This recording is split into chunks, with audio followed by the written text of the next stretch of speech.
I said all the funny stuff and then I hit record. That this is not how we do the job. I have failed everyone.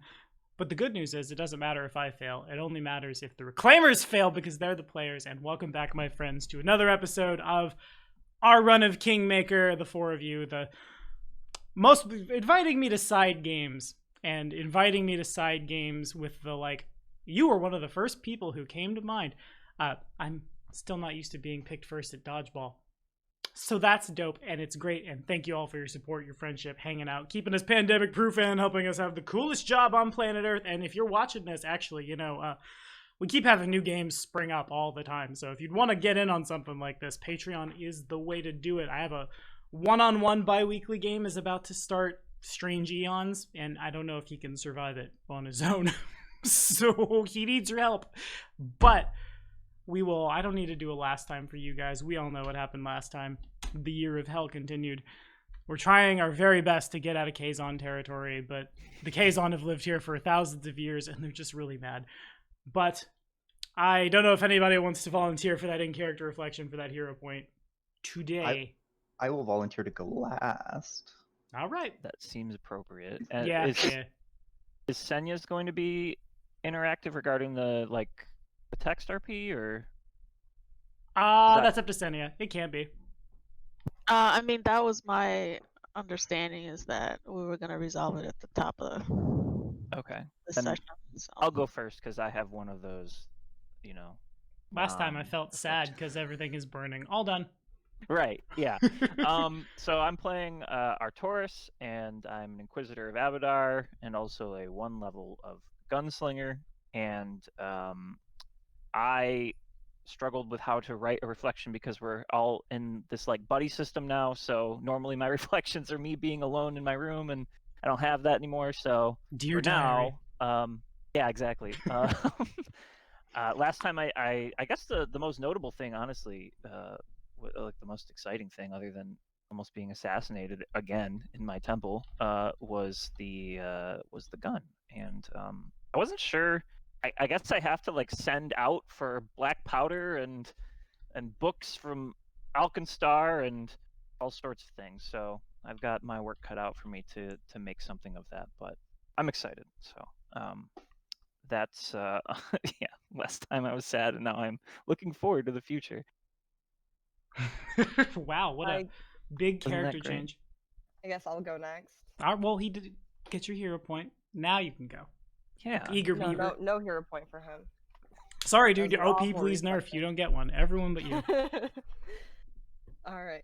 I'm playing Ioni Yassel, a mostly human occultist, and last time I felt sad because everything is burning.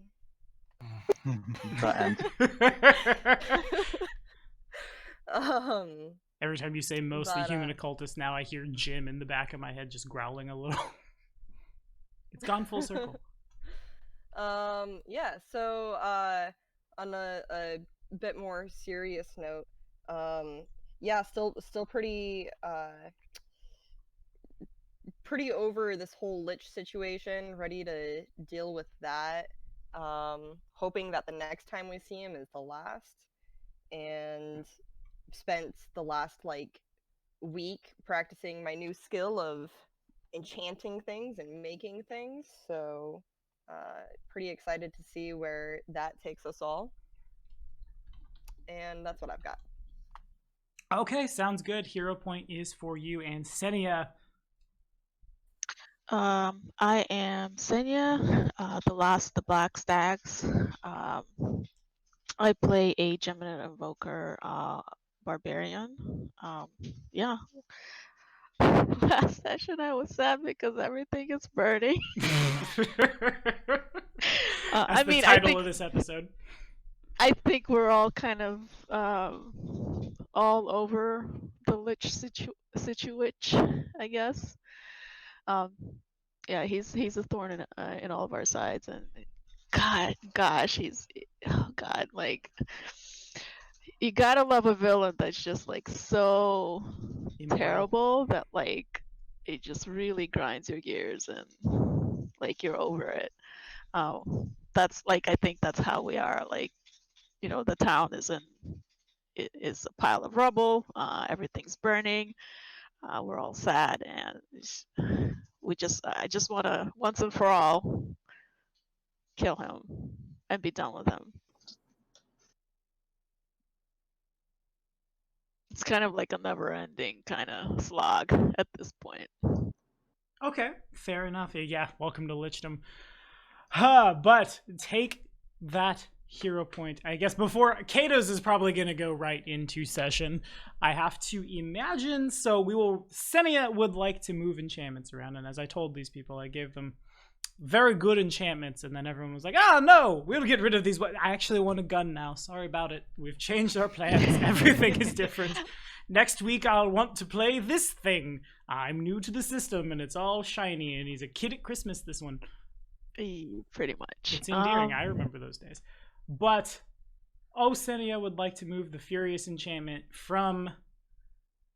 I kind of done goofed by letting this weapon float around. Not like it's a bad thing, and not like I'm like a retcon, eat shit. That's not me. But I dropped it originally because I'm so used to Ionia being advance the plot with object reading. And then I dropped a plus something, God, I don't even remember. A plus 5 total on this damn weapon. And someone's like, I'll take proficiency in this now. Okay, thanks. I mean, to be fair, I'm completely new to all of this, and you outsmarted someone who's been playing for years. I don't know what the hell I'm doing. So, I'm a kid at Christmas, and I have someone to kind of nudge me and help me. She had influence to pick up that weapon proficiency feat at this level. Dell outsmarted me. Fair enough. Well, okay. you're the one who decided to put patriotic black stags on it. I mean, I know. I was really good for that NPC, and then I was like, I'm gonna set this down so we can move the plot forward because plot is important. Because this game needs plot. And then they were like, well, Senia needs this real good weapon. Okay, so Senia has conjured forth with her not medium powers. Gem invokers are neat. The ghost of old Davik Nettles. It's strange how many unimportant NPCs have become so important to y'all's plot, and that's why I enjoy you so much. But all the important ones are dead. Because all the important ones are dead, or really, really, really shittily written, and so they're just there for you to show up, stab them in the kidneys, take all their stuff, and then also take their land. Fun. Davik appears. You ask him to to bless the Black Stab tribe and imbue the ancestral weapon you stole from Divicos. Because possession is 9/10 of the law, and it was on your land anyway from Divicos. He puts his hand on it. I have a really good idea. Everybody who's not... There's going to be a couple of birthday things resolved today. So I think I'm going to go ahead and give Tara's now as well, just to get it out the way, and Tara gets to cheat the thing I said before session started. Again, fun. He puts his hand, one hand down on the sax and one hand down on the rancer, and closes his eyes, and both of them begin to levitate. They begin slow, concentric circles around the pair of you. It's super fortuitous that the Hell Knights who are rebuilding the fort are not here, otherwise the bad thing would happen. But they spin and they get closer and closer and closer and closer to you and him. In a couple cases, the rancer almost stabs you. The sax almost takes a little bit of your hair off. Spin, spin, spin, till eventually they collide inside Davik's incorporeal self, and then all three of them vanish. In their place is I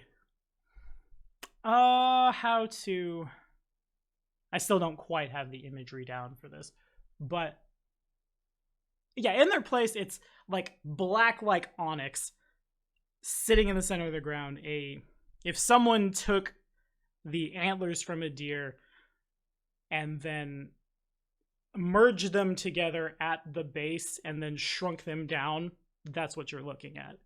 One end only has like 4 or 5 points on the rack, and they all run up what would be the pointy end, or the sharp end rather, of a sax.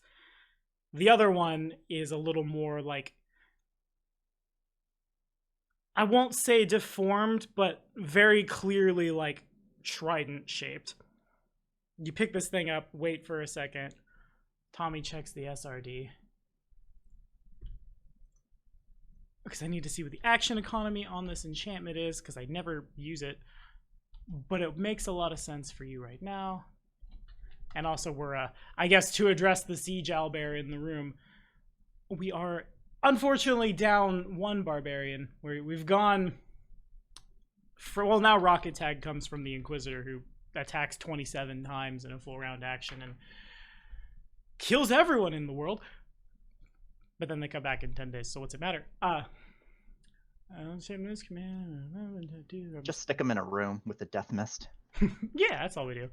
I want to say somewhere in Rooston there is a big got 'em sign somewhere that you can never remove, indicating that I could have just sent the trench mist through Concordia and murked everybody, but that felt mean.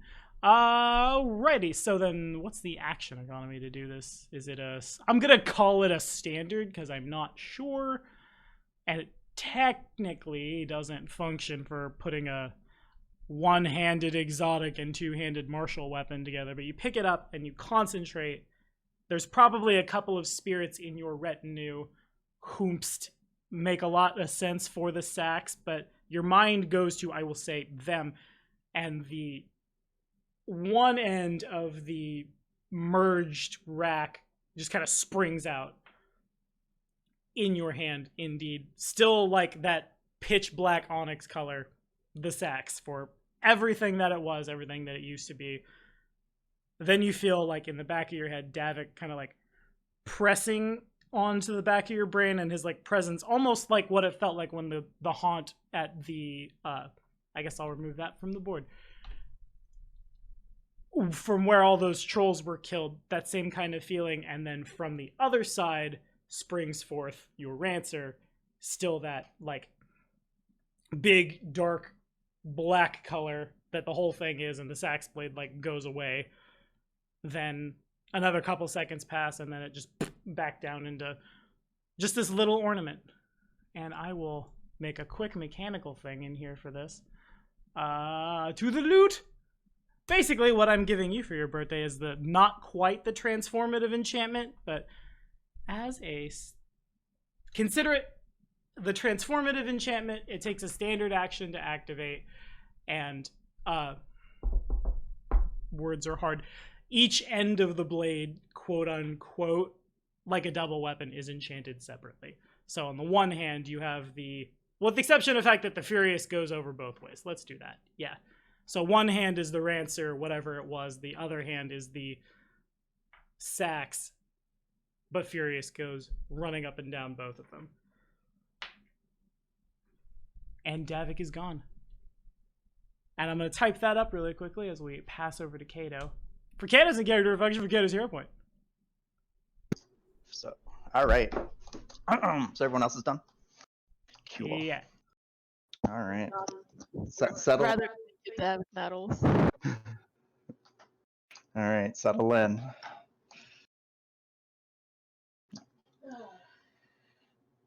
Whew, okay.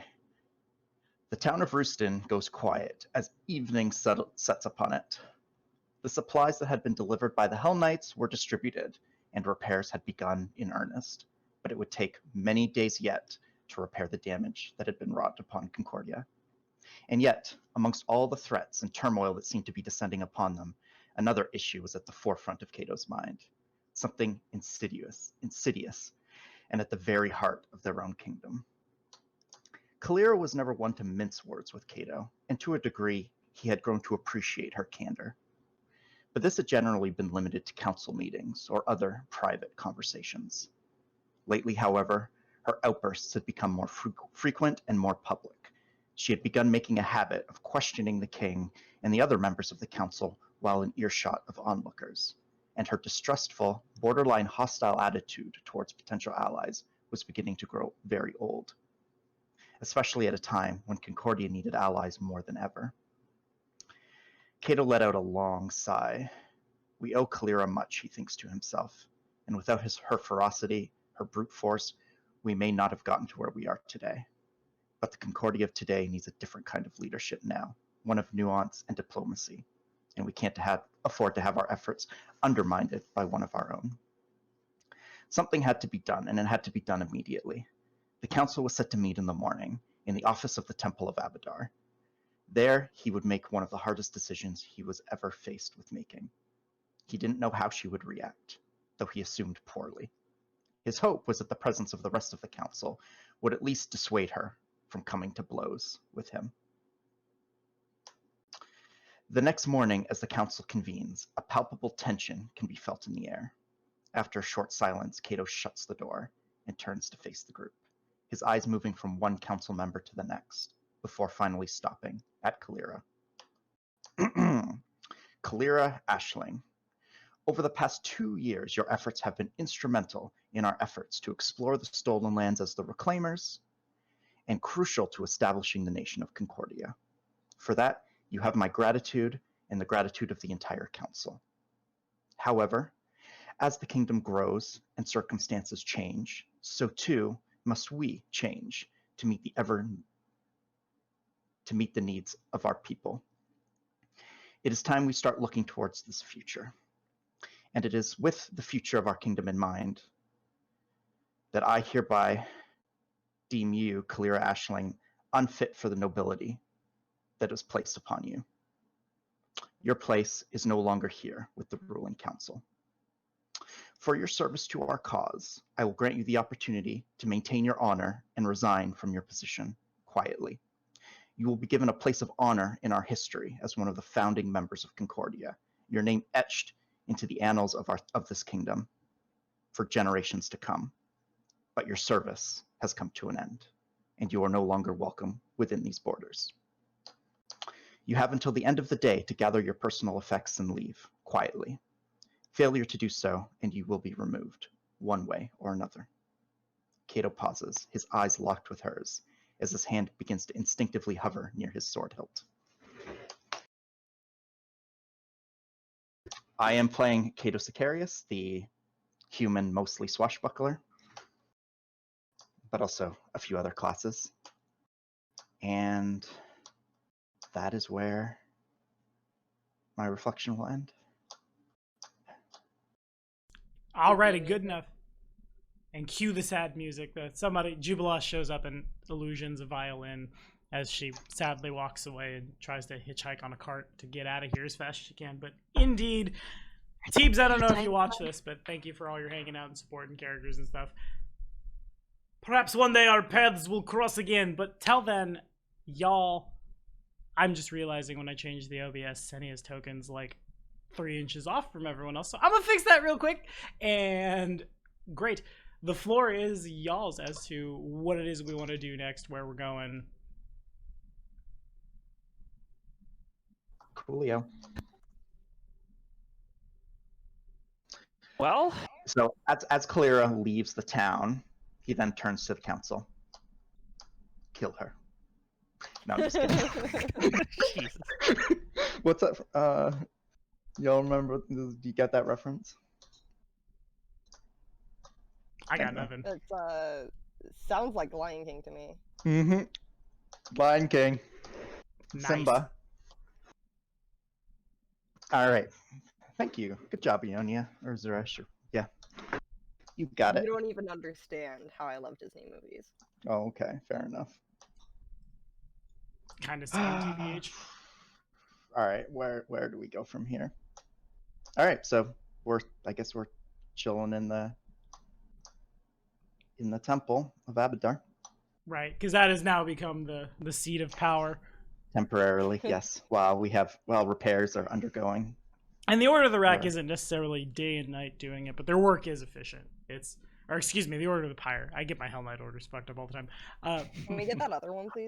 I was about to say, there's another order here now. Oh boy. All like 13 of them are here, and they just really need to purge these lands of these 13 specific bad things. It's a whole thing, but the work is efficient and will probably be done in a week at most, kind of thing. Which is saying something, because that whole castle was undermined. Yeah, they're good. Yeah.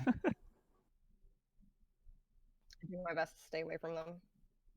Granted, Well, I mean, on the yeah, we should- sad side, I guess I'll call it on the sad side. The old Eobarian archaeological dig that could have happened here is now buried under even more shit. But No.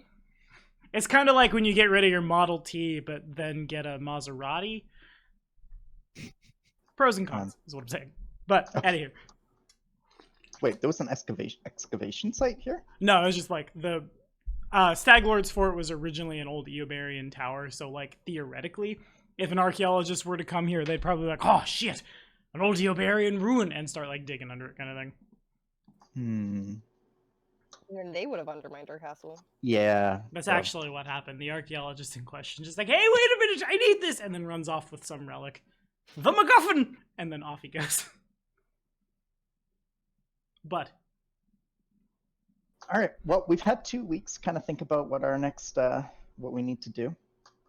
What have you guys come up with in the over the past fortnight? I mean, you just relieved Kalira of her duty. Aren't we going to talk about this? I guess we can.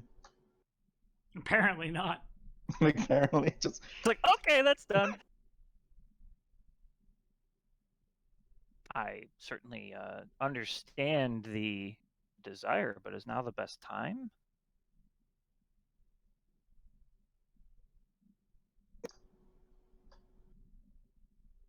what's done is done. In these uncertain times, it has become apparent that we cannot stand alone against this threat. All our attempts to do so have led to the deaths of our citizens and the destructions of our cities. We need friends and allies now more than ever, and we could not have someone within our ranks that would undermine those very relationships. We do lose much with the loss of Kalira. That is without a doubt. But I think we will gain much more in the long run. Something tells me we haven't seen the last of that one. Well, if nothing else, our people will be living in fear only of outside threats and not inside threats. So that's something. True. Yeah, if only Rogue Squadron were here to see this. I mean, they were tormented more than anyone. They would have celebrated more than any of us, yes. Dak Who's the one- returns. Says, hi guys, I actually wasn't super dead from foreshadowing Mordecai's coming. I was just really afraid of Kalira. Can we be friends now? Who was the one that Playing had to look dead. over? Who was the one who had to look after the capybaras? That was him, I think. Yeah, That was him. he was the one who was Yeah. shot on the most. Oh man. So what will happen to the gray foxes now? Oh, the Grey Maidens, Ash Maidens. Ash Oh my Maidens. God. And their foxes. And their foxes. Well, they're Um, friends of Jubilos. Maybe he can speak with them. yeah, they were originally his traveling companions, were they not, Tommy? Yeah. Did she take anyone with her when Kalira left, or? No, y'all go looking around. There's probably a couple of Ash Maidens who attend this, and she probably just glares at them and they stay behind.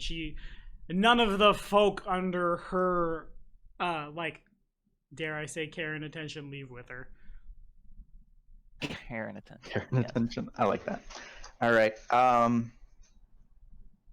Yeah. So I mean, the Ash Maidens were pulled from Jubilost's retinue.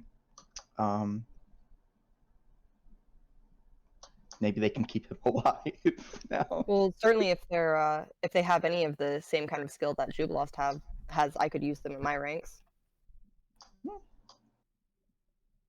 Okay, seems good. That is definitely an option. Turn them all into little double agents. Little gnome, little gnome spies. Seems a lot more fitting than an army of gnome barbarians. Yeah. Maybe ditch the foxes, though. Hey, what are you going to do with them? It's not like we have an animal There's a whole wilds to release them to. Isn't that where they got them anyway? There's a whole world where these foxes could live. It's much Can better live. for them.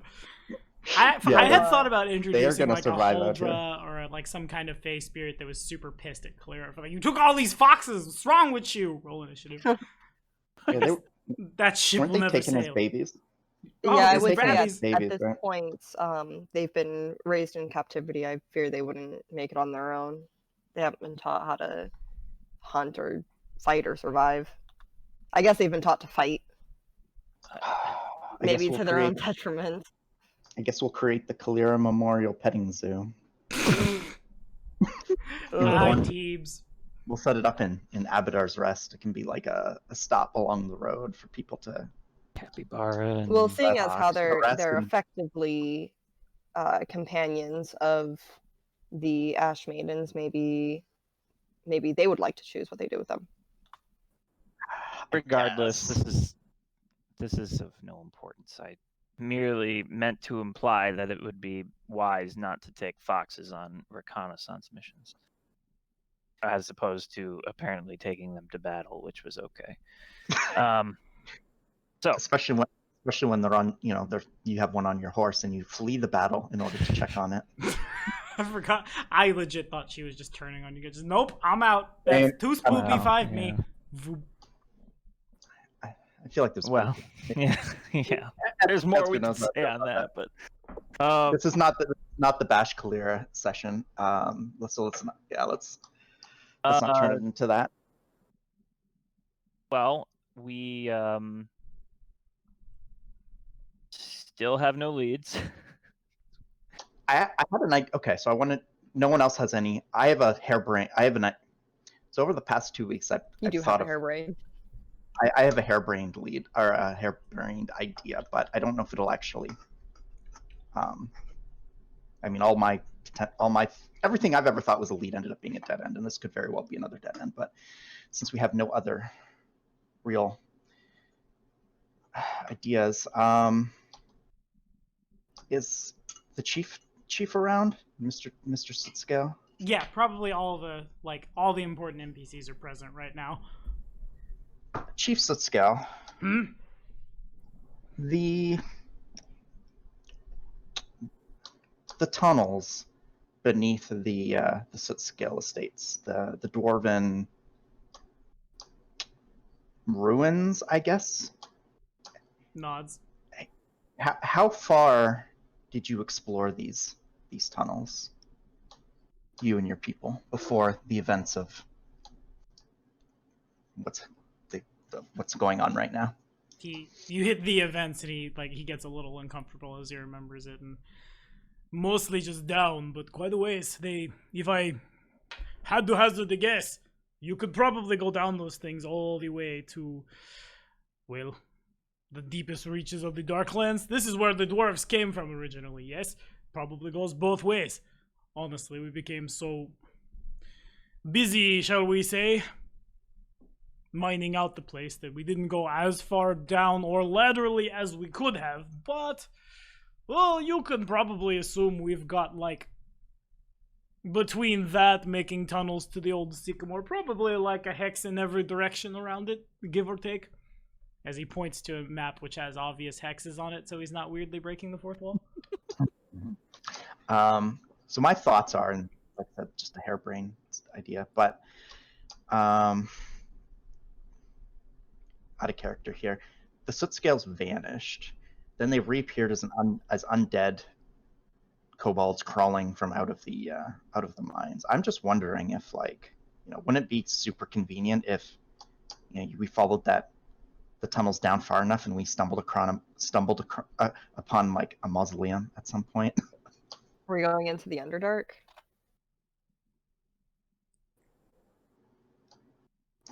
What? It would be super convenient, I'll give you that much. I mean, hiding in plain sight, right? Or maybe we might find, I don't know, what happened to the golem rod down there. There might be some clue. I mean, a vanishing happened there. My guess would be that Vorticai seems to be able to teleport any number of things in an instant. My guess would be that he took the golems as well. Very likely. I'm just But, wondering if these tunnels could potentially lead somewhere that might. It actually, it might be a good idea. Actually, I've recently been noticing that I've been picking up psychic imprints from the land as well as from objects. So maybe we could uncover a little more directly what happened there. Oh, right. He must have some limitation on his ability to do that. Otherwise, we wouldn't be here, right? Unless he's toying with us.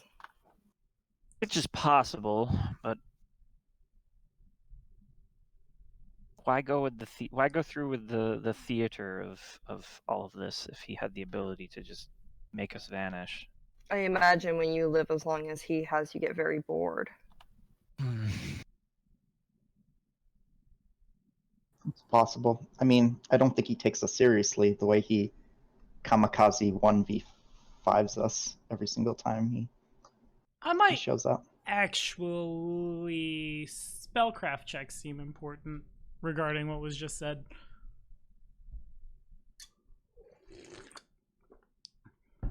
I was Okay. gonna roll, but then I saw that and not even gonna embarrass myself. Yeah, that's probably for the best.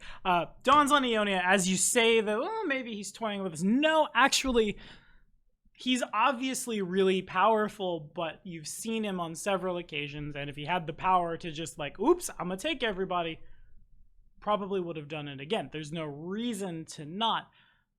That would seem to indicate to you that whatever he did to take the entire population of your subterranean neighbors in presumably one shot is something he can only do so often, and in the cases of some like artifacts and things, sometimes you only get one use of it, or sometimes that particular ability takes a really long time, perhaps on the order of like months or years to recharge.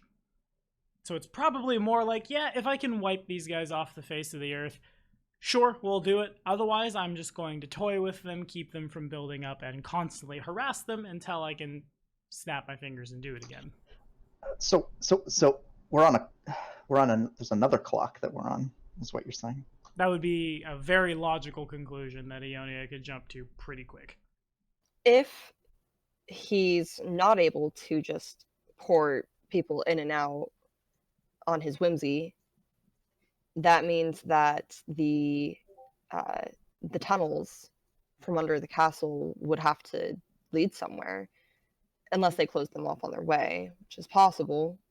But it might be worth an excavation if they used any kind of magic to close up the tunnels behind them. It would be clear which part was made by magic and which part was just, regular ground. We might be able to backtrack them that way. Possible, yeah.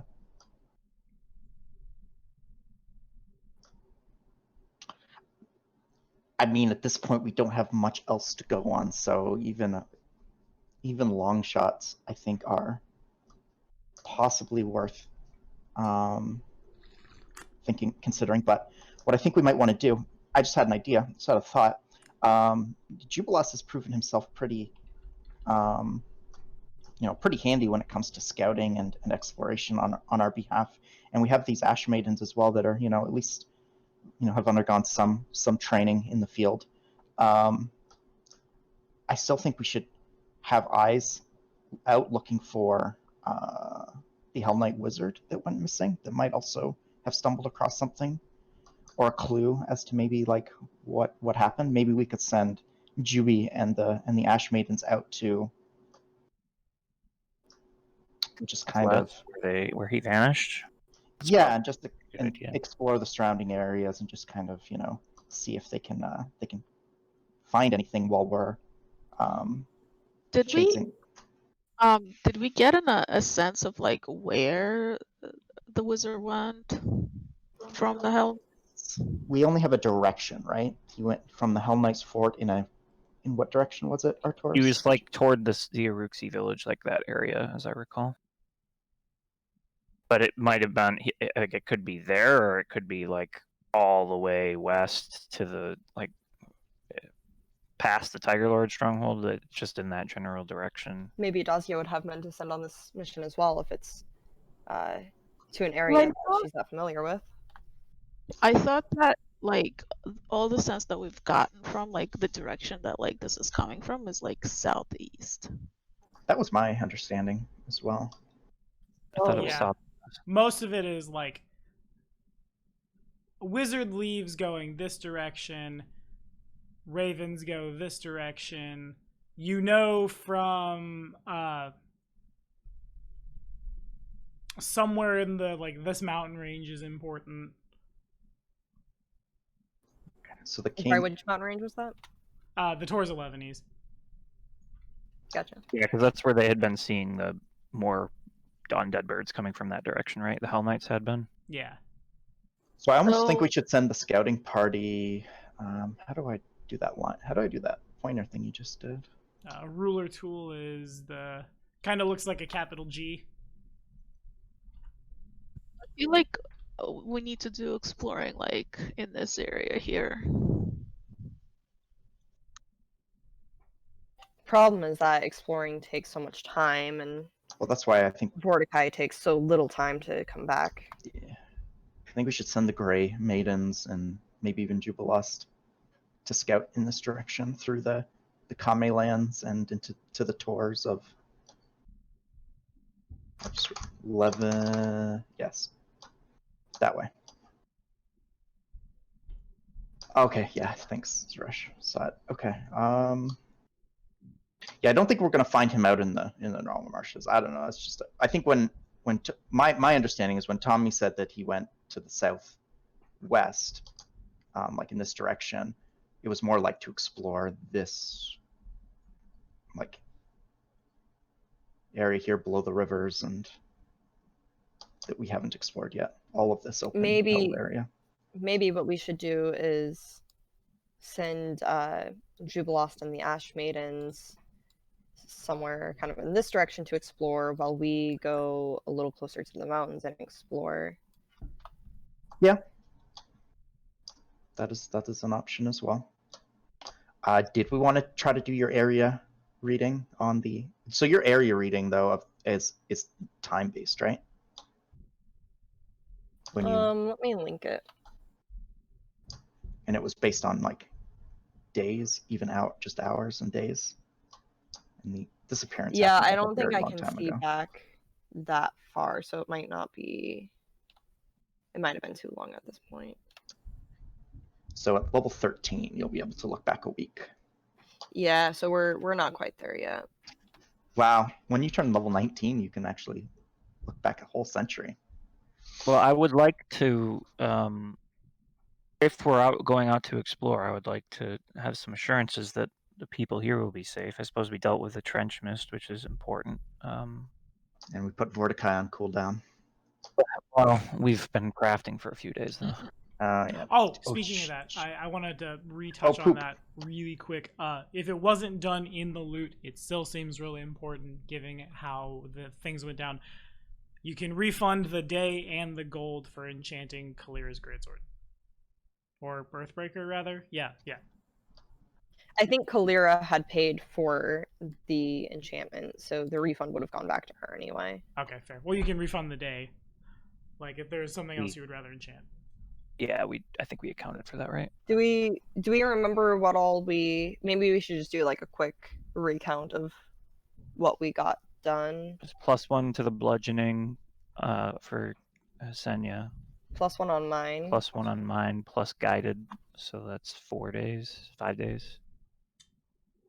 And how many days total did we have, Tommy? I think you had spent 5, yeah.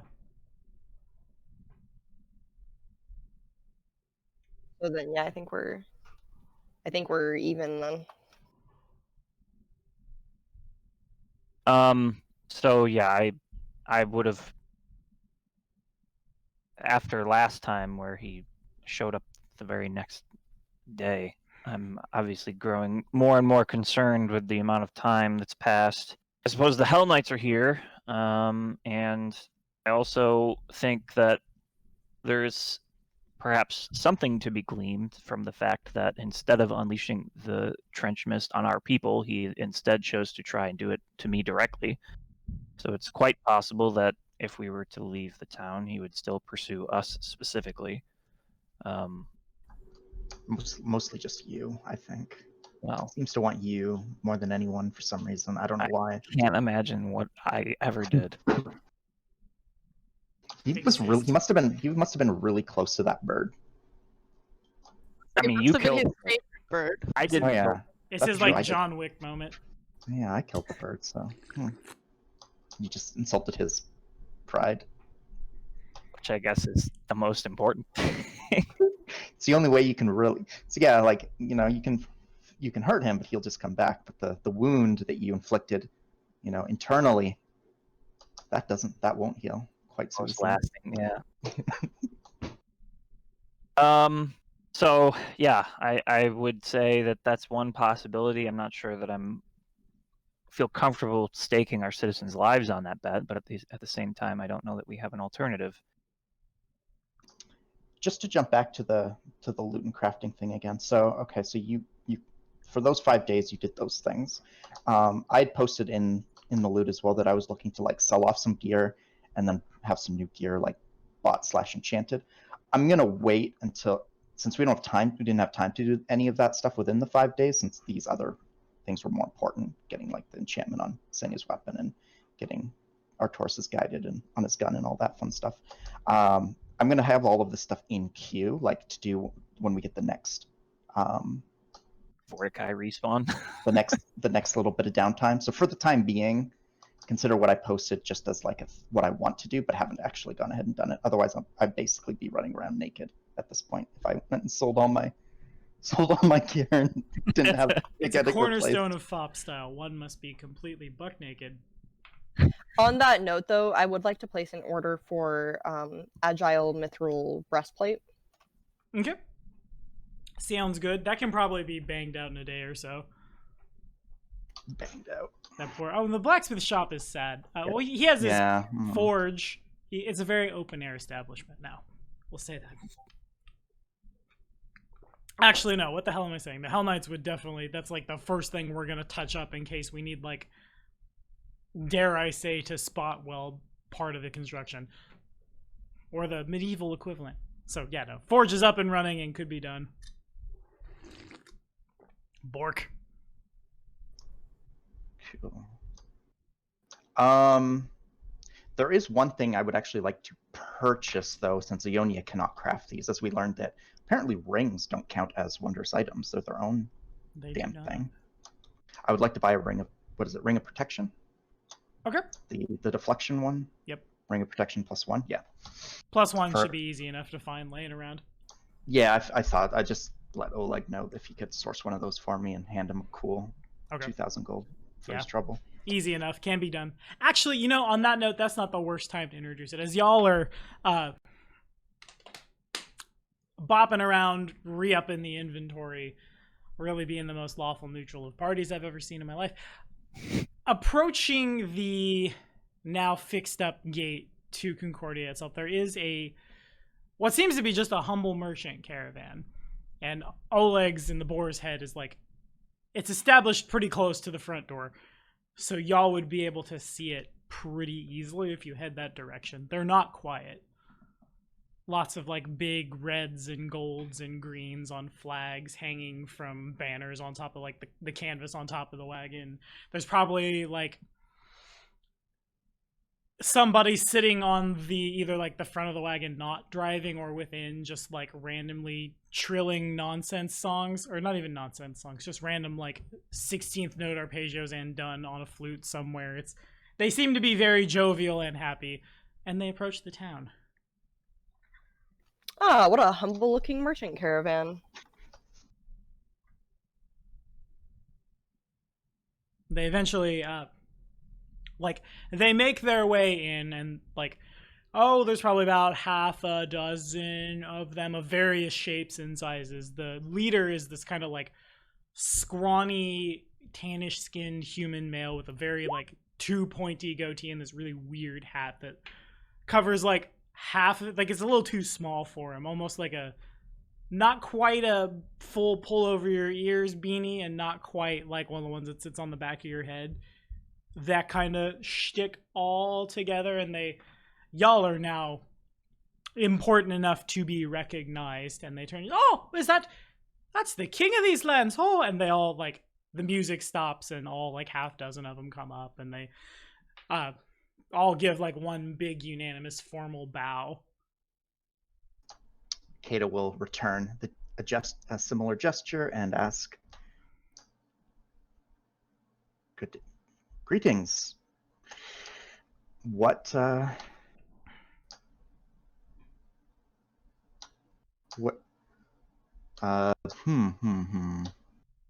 brings you to our fine kingdom? Oh, you know, travel, trade and travel, these kinds of things. We're on our way to Restov, but decided to double back here and stop by and see. And this is kind of where, like, there's a construction of a castle going on in the background, and they all notice it. And there's kind of like that pregnant pause, real quick, look around. There's obviously, like, the morale in the town is a little not the best. Looks like you've got some shit going on. We won't be here long. We just figured we'd stop in and do some trade. And we're from the south of here. Believe it or not, we've come from the SRD. I want to make sure I get it right. We've come from the Granzi Forest, and of all the things in the world. And they start pulling out, like, who is present right now? Other than Cato, who would like to be? At least one other person. We are we are in pairs, so I guess Senya's my my buddy. Okay, appraise checks from both of you then. Not a skill that I have, but let's see. Oh, it's not a must be trained skill though, so.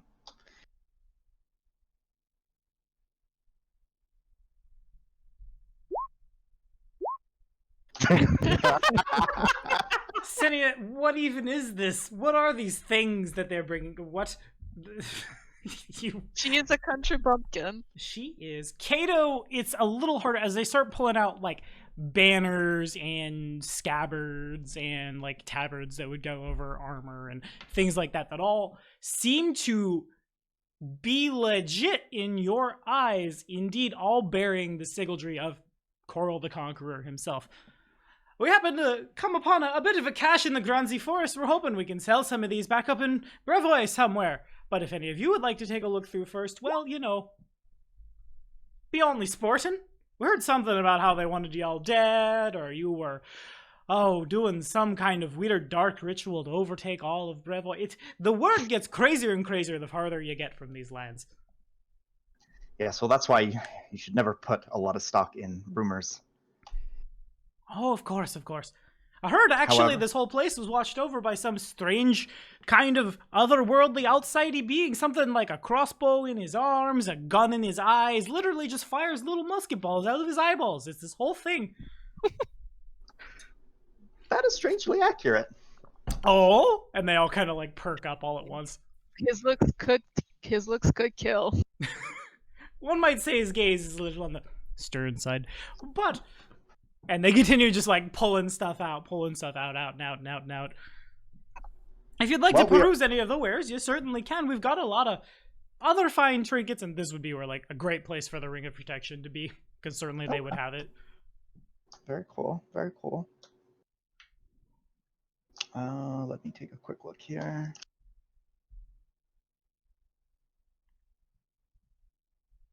And as you all are looking around and bopping around and stuff, you notice as they probably have somewhere in the wagon some means of, like, dropping one of the walls so they can essentially snap their fingers and turn it into that, like, portable merchant stall, if you will.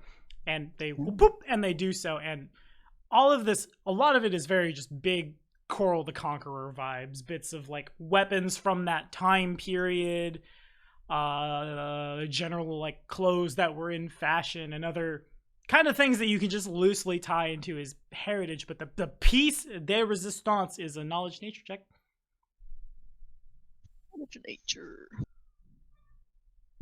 I do have that skill.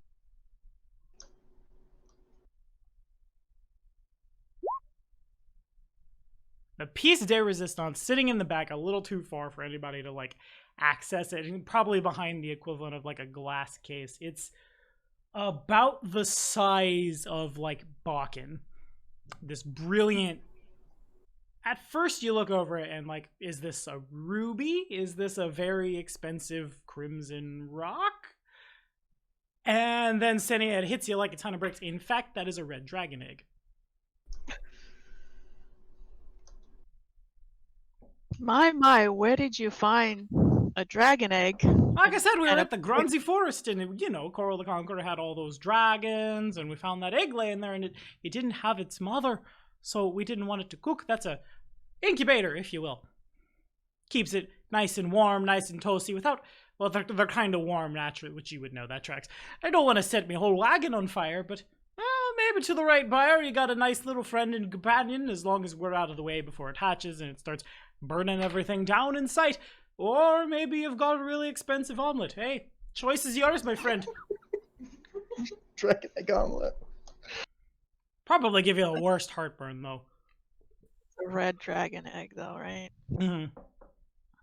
Would Senya know, like, the disposition of red dragons?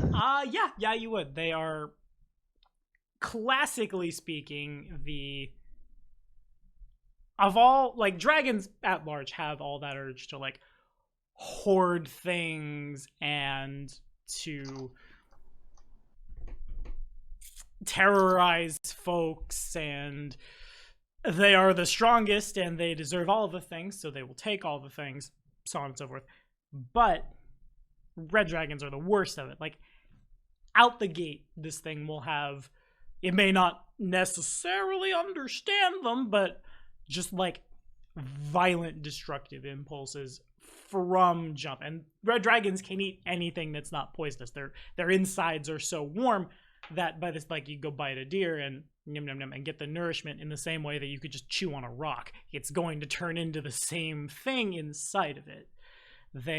When they get bigger, this kind of slows up a little bit, but they do become very aggressive, very, I don't want to say tyrannical, because that's very wide swaths of territory become theirs, and they terrorize it as they will, or like show up in towns just for no other reason than to grab a peasant, fly up 200 feet, and then yeet them somewhere. Big big Black and White energy, if anyone ever played that one.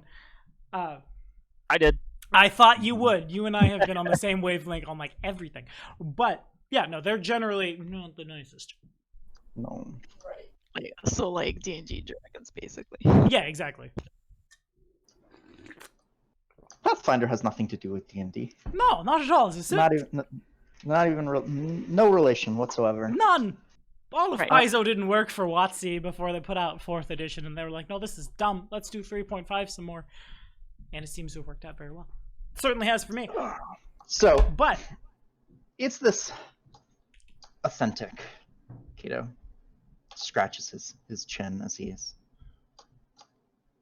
eyeballing the. Forgive my suspicion, but there are many out there who claim to peddle in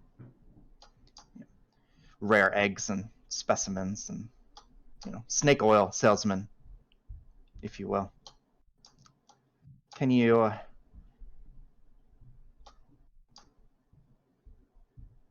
have you verified its authenticity? oh, of course.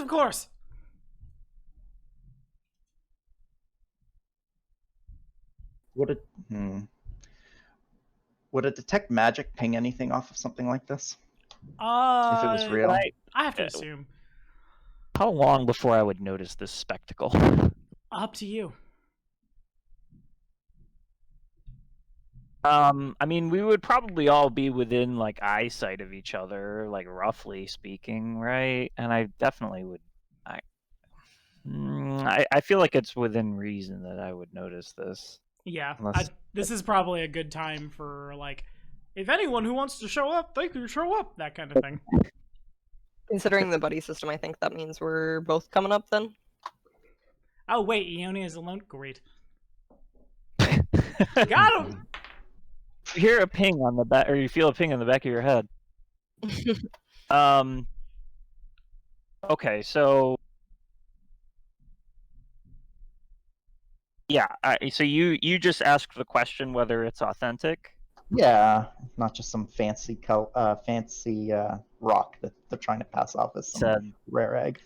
yes. Is that right? Mm-hmm. That's what he said. And Yup. That's what he said. Oh, I see the sense of it. Yeah, no, that seems to be accurate. They believe this is the real deal. They certainly have taken great pains to like shield it from everything. So They believe everything they have is they at least believe that it's authentic. And they said they obtained it where? the place where Coral the Conqueror disappeared in Gronzi Forest. Wow. But you wouldn't know that since we just showed up. Yeah. Yeah. Goes ask Makado. I said, where did they say they obtained this? Because I heard thought you were asking conversation. Tommy. Okay. What? So we have a red dragon. They have a red dragon egg. Oh, sure, but we have the opportunity to purchase a red dragon egg.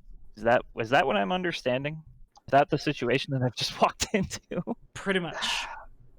You probably show up Wow, around the time and it's just like, you want to have a new friend or an omelet? It's up to you. Just, well, make sure we're far away so the bad thing doesn't happen to us.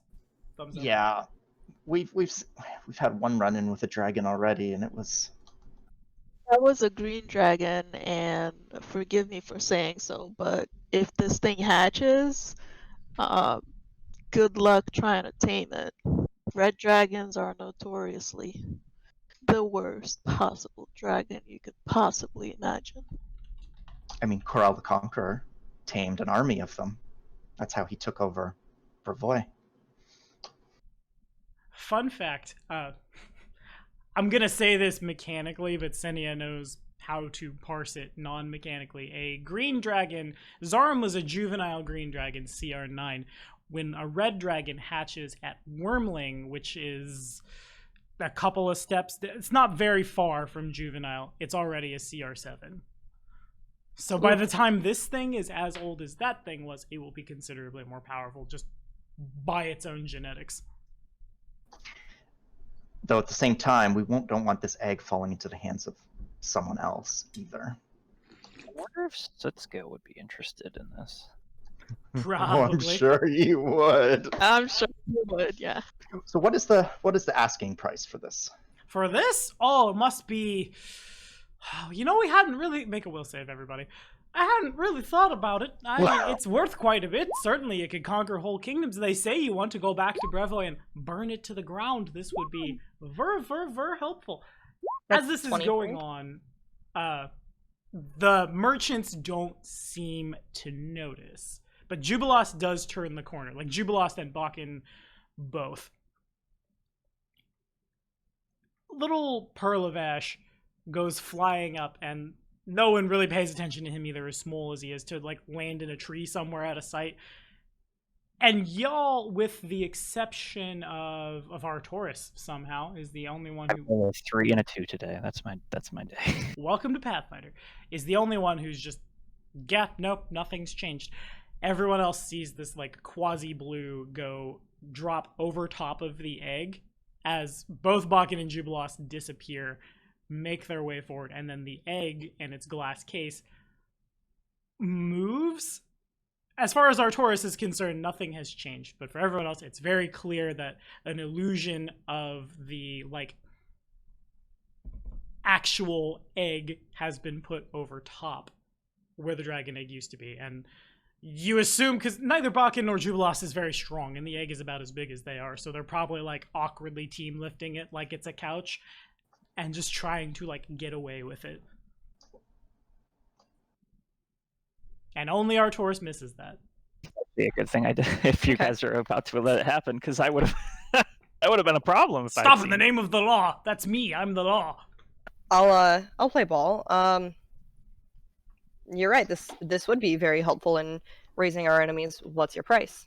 I 10,000 gold pieces, give or take. It's gonna get real big and real smart real soon. You know, out the gate. It's also And- going to be real dangerous. Not for you. I've heard you've already killed dragons and creatures from outer space, and something about is it a vampire that's currently plaguing these lands, and it keeps showing up, and you keep. Have you tried staking the creature's heart? And he tags his own heart with like his 3 biggest fingers, just pop, pop, pop in his heart. Right here. This will clearly this will stop him. You know an awful lot about us, stranger.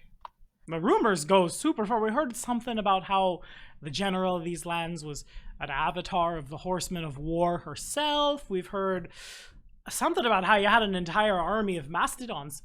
Don't see those, though. I guess that's probably for the best. I wouldn't want to just send elephants everywhere. The smell alone. And he holds his nose and waves his hand. Something about a new style of fighting being developed in the region as well. I believe. Oh, what were they calling it? Snap. Fop style, was it? Ah, yes, indeed. Fop style. That's the name of it. Can I roll appraise on their asking price? Yeah. Yeah, that probably falls into given how scary this thing will get, assuming it doesn't kill you dead. That's probably fair and reasonable. It kind of falls into the like you are buying a sentient creature lines a little bit. But strictly speaking, the price is right. Well, seems a fair price. Unfortunately, we've recently had some reconstruction to do within our kingdom that's left us a little short these days.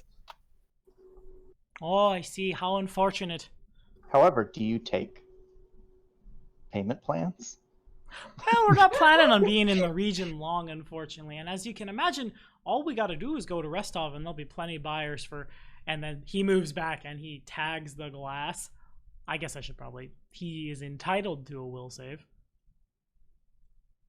And his hand hits the glass. There is a faint, like, everyone who's aware this is an illusion. There is kind of a the dubstep happens, I guess I'm trying to say, as the wubs go through, and he tags it. He doesn't seem to notice. Tag. This baby could take down entire kingdoms in a single blow. Give it a couple hundred years.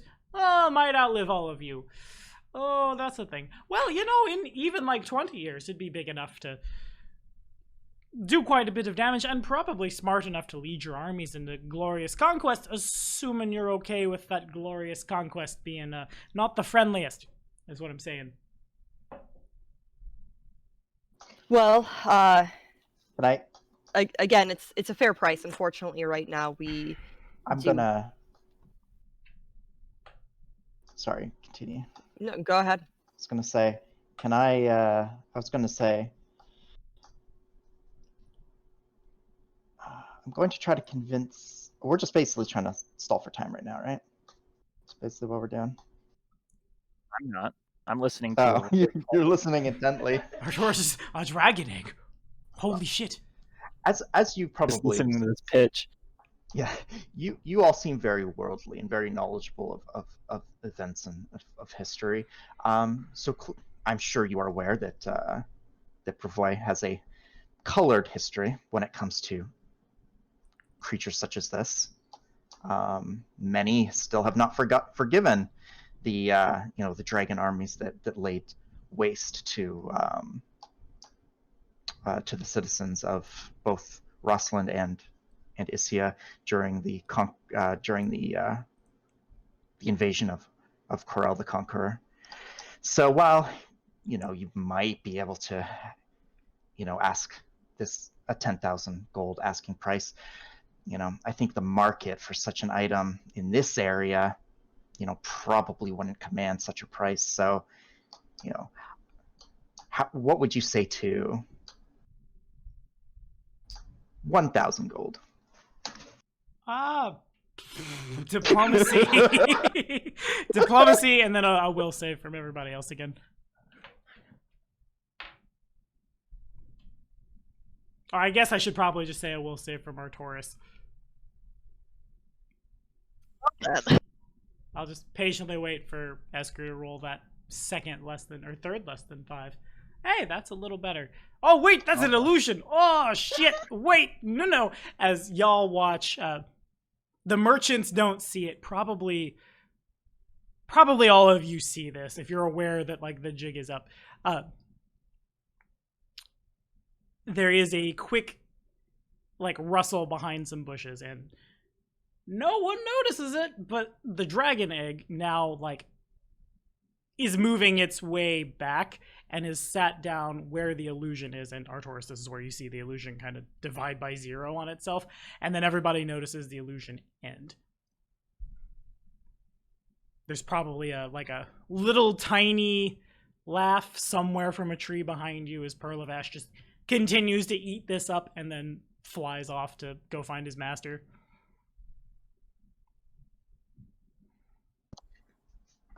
What is this? Yeah, what the... Well, it seems to be a dragon egg. This is no dragon egg. What are you peddling? Illusion? Please don't shoot us with your gun eyes! And they back up real fast. It's no illusion. See, look, I'll get it for you myself. And he, like, moves forward and goes and picks up the glass case and moves it back towards all of you. Here, please, touch it yourself. It'll be warm to the touch. I will touch it. And it's not at all. It's as if touching, just like, go walk to your window on, well, it's the middle of July, it's warm. Go walk to your window when it's not the middle of July, or if you live in the frozen north, and then tag it. It's about like that. It is room temperature glass. I'm gonna go, like, knock on it a few times and say, nice try. You like, knock, and he starts to, like, withdraw. You're gonna break it and let the damn thing out. What's wrong with you?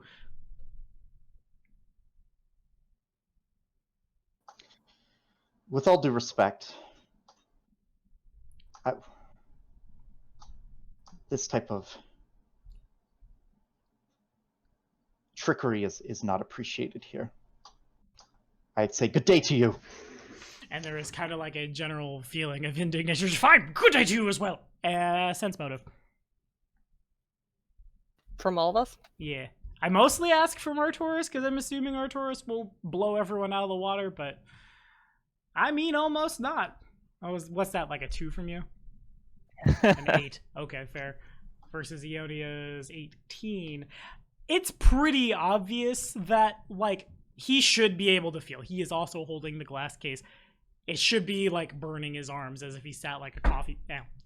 As if he sat like a coffee pot on top of his arms. It should be a similar effect.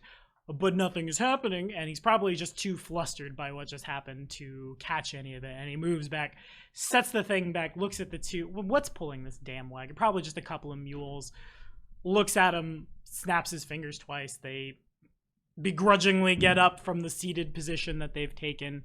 Snort, and they all begin carrying off. The flute music is much less happy now. Now it's just angry jazz flute trills play them off. And yeah. Good luck with your future endeavors. They Never, don't come back. Nonsense. Trying to sell us an illusionary egg. Absurd. A hunk of glass that's illusion to appear as a dragon egg. Can you believe it?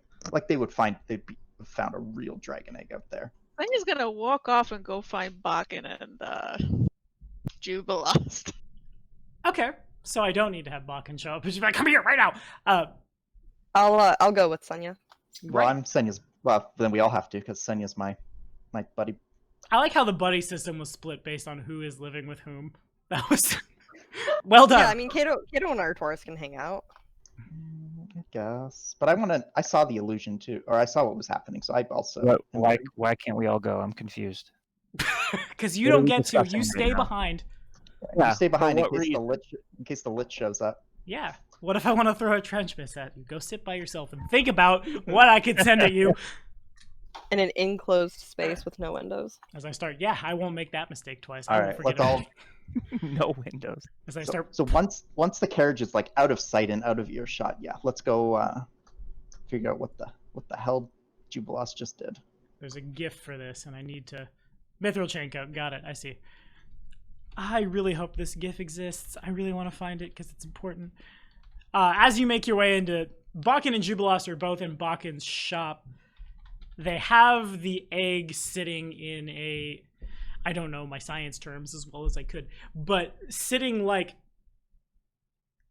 where you would hold a flask, the egg sits. They have right next to that, they've cracked a couple of like chicken eggs on a skillet, and they are like in the process of setting said skillet on top of the dragon egg. And as they do so, indeed, the smell of eggs frying. Are you planning on eating that? The eggs? Yes, this egg, no. It was a final test. Also, I'm so glad you're here, Sicarius. What even do we... And he looks awkwardly at what is... Actually, on that note, he also grabs like a piece of paper, holds this like blank sheet of paper over... Also, I can't find the I am the game master, you are my pawns gif from Dexter's Lab, and I'm angry. But holds this little piece of paper up to the egg and then like tags the egg with it, and the paper starts to smolder. Oof. How did you guys carry this without burning yourselves? Well, that glass case, actually, and he like the case is sitting They in the carried car. it? What do you mean? What is this? Yes, I say my explain magic yourself. must have gotten. I fooled the man, the myth, the inevitable himself. Jubilos like pats himself on the back real hard. Perhaps I will do this instead of clapping. I clearly have outdone myself, haven't I? And nods. So You stole this stole from the merchant? Well, yes, but also, do you really want random people walking around these lands carrying around a little tiny engine of destruction? Who knows what happens if our... And, like, there's kind of that, like, Voldemort, don't say his name vibe goes throughout the room. Our zero-eyed friend happens to come upon this. That would be bad. Did I break the law? Yeah, maybe a little. Jubilos kind of shrugs at this. Something the greater good. Ridiculous. Those were merchants. They were promoters of commerce. Nods. But what if And they word were spreads that they can come here and be robbed? You can't build a civilized society based on that kind of reputation. You should all be ashamed of yourselves. Well, both of you. Both of you should be ashamed of yourselves. And they hang their heads sadly. While I agree with Arcturus, it is distasteful and honestly unbecoming of one such as ourselves to have done such a thing. I can't but help feel a bit relieved that this potential engine of mass destruction is within our care, and doesn't fall within the hands of some unscrupulous noble in Rostov, or heaven forbid, intercepted on its way by our mortal enemy. So But what do we do with it? Did you get their names? Did we get the names of the merchants? I never asked. And they never gave.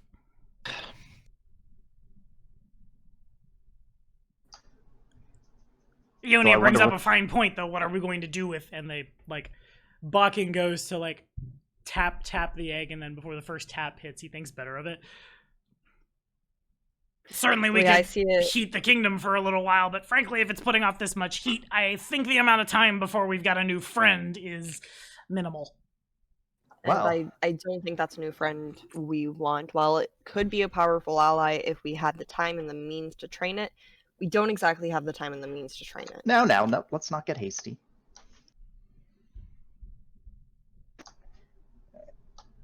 I mean, it'll be a baby. It won't have Dragons any... don't stay babies for long, Kato. Right.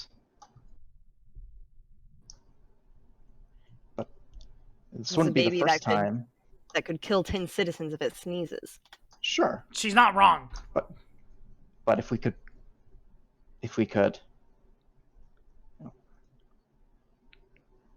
gain its loyalty. It could be of an extremely valuable asset to us. And being a newborn dragon, it would have received no other outside influence other than what we provide. And how before it realizes that it's stronger than us and decides that we should be its loyal subjects. Or Well, else. I mean, that's a bridge we won't have to cross for a very long time. Or didn't realize that by the time he was a juvenile. Yes, well, of course, that would have taken him well into his 20s, technically speaking, and Senia could probably back this up. They age rapidly, but not much more rapidly than you or I. This thing is going to be... I don't want to say the intelligence of it. It's going to be really small for probably like 5 years. Give or take or so. Maybe this one grows particularly faster. Either way, you're not going to have it burning down whatever village, wherever, for at least a while. And what happens if we're not able to control it? Then we deal with the problem. Yeah, Bakken kind of nods. I just think this is incredibly irresponsible. The alternatives are we kill it now, which honestly it has done nothing to. It is still a sentient being and it has done nothing to deserve being murdered in its egg. Or we release it in some form or fashion, and that is opening up a can of worms that is, in my opinion, far worse than if we try to, keep it under our control. Kings have done worse than killing sentient beings to protect their people. Ones that are an immediate threat. This thing poses no threat to us yet. But it will. It may. We don't know that for certain. Do you remember when you once called me naive? Too quick to trust?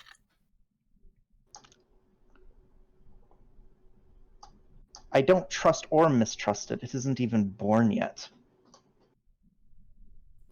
Regardless, we're faced with a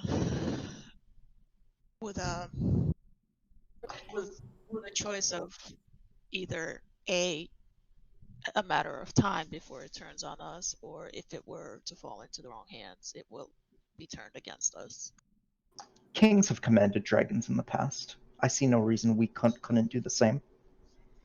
Maybe because we're spending all of our time protecting ourselves from a lich? Sure. We don't exactly have the time to train a dragon. I mean... Coral had the time to train dragons and conquer all of this region. If I may, I believe the story is less of train them and more of promise them a share of the loot in return for violence. There's even rumor that Coral himself was a dragon, but I mean, these are all, fanciful rumors. Indeed, conjecture at best. Rumor on the street is, and he turns, my dear, rumor on the street is you're not from here, but you've come from, some people will say the dimension of dreams, some people say the void beyond the stars, and you're here to turn us all into magic with your strange ways and harvest our essence for whatever mysterious purposes. People think that of me. Exactly, I know, right? No one makes any good tales about Jubilost. He looks a little sad. Jubilost. Must not be sad. No, and he shakes it off, stands up, brushes it off a little bit.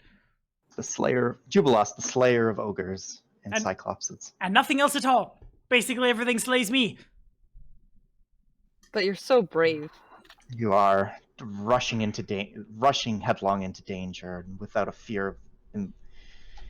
It's quite admirable. With that said, okay, so indeed, clearly we're divided positive reinforcement on the topic. certainly helps with the my condition. And as Jubilost is like clapping along things, you notice the egg is twitching in time with it. Oh boy. Bakken's eyes just kind of like go real big real quick. He draws his sword in one like fluid motion and puts it to the egg. Just, Sicarius, what do you want me to do? Are we making... Seems to like you, Juby. Are we having breakfast or are we having a new friend? I can't believe I just said that, but the time is short. I would, if we have the time, I would request that we let Sootscale have some input on this. I think this thing is about to hatch. Yeah, twitch, It's twitch, shaking, twitch. right? It's Yeah. twitching and shaking. Yeah. Mhm. Stand down, Bakken. And I don't want to say big samurai energy, but the Eldori kind of have similar vibes. So that's how the sword is put away, the draw across the sheath and go. All right, you want to do it, or you want to talk to it? Do these things speak our language? Well, not like right out the gate, but it'll certainly be smart enough to probably end, like, as he's saying that, the very tippy toppy of the eggshell starts to go, like, from the crimson color it is closer to like a white hot, and then It'll speak Draconic. I can speak Draconic. and it Oh, cracks. very good. A little Kato like turns to tiny horn pierces it. Jubilost. Go get. Can you fetch Sootscale? Fetch! What do you think I am? Some kind of clapping dog? Go now. Kato, I Bark! speak Draconic. And off he goes. Right, but I want. Thank you, Sootscale Tara. would like You to- are a gem. Sootscale would like to see this, I'm sure. And over the course of it, probably takes about like 30 seconds all told. Little like the nubbin of a horn pierces through, a little bit of fire gouts out the top. Not a lot. The equivalent of like light a lighter, get some hairspray, that kind of like burst comes out the top. Eventually a couple of claws, a whole crown of horns, mostly just little nubbies, as about the size of Bakken. Indeed. Where are you, buddy? Oh, I haven't dragged you over because it would go right on the Reclaimer's map. Right! And Token Stamp wasn't working last night. As born unto this world, a wee little tiny red dragon. Don't look very tiny. He's several miles big, and roll for initiative. Oops. Several hexes, in fact. Like 30 miles across. I've really decided I'd like to play something else. It begins like it bursts forth from the egg. It unfurls its wings, and the whole thing kind of just like shatters. Bits and pieces of egg go everywhere. It comes to rest. Where does it come to rest? Probably like just on that table. Its forelimbs on the beaker holder is not what those are called, but that's what it is. It kind of just like starts like gnawing on the actual instrument. Bakken looks real uncomfortable. Yeah, digs in one of her packs and finds a hunk of venison and like throws it at the dragon. Okay. Roll initiative. You throw the hunk of venison across the room, and it gets about like halfway to the little dragon before it turns, and there's kind of like, and then it dives, and just like, it's still like it has the capability of flight, but it doesn't really know how that goes yet. So it's more just like jump into the air, grab the thing in forelimbs, back limbs come to grab the other side, and mouth, and tries to flap, but is no longer as aerodynamic, and then just kind of falls onto the ground, rolls. There are that noise I made, but much more dejected, followed by the ravenous eating of the venison. It's gone in the span of like 10 seconds. There's a little burp that like gouts a little bit of fire out. It gets dangerously close to a bookshelf of Bakken's. All right, well, this is a thing now. So Well, Ionia. we need to find a space to contain it then. We need to find a space to contain it. Yes. If you plan on keeping it. Though I highly not recommend it. Arcturus, what are your thoughts? You've been Silently Very. loading his crossbow the whole time. I don't deal in stolen property. You can't call a sentient being property. He has a point. Actually, Abadar recognizes slavery. He just prefers employment. So, yes, I can. But, if anything, I would defer to Sootscale on this question, because I think it would have the most meaning and value to him.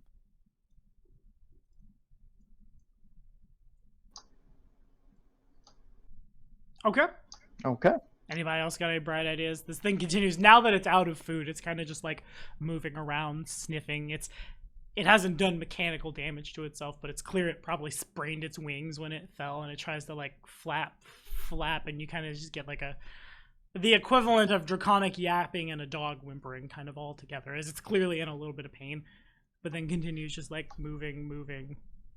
sniffing. Ionia, or not Ionia, Senya, you're the animal handler of the group. How do you handle a newborn creature out here in the wilds? I'm a little out of my element, a little out of my depth. I've got my wand. I can maybe help with its spraying. Ooh, smart. And you could talk to it, maybe calm it down. I'll pull my wand out and kind of put my hands up, and in I'll do some animal handling to try and like get it to stop squirming. Okay. So you fire it off, you move a little closer to it. Sniff. Sniff.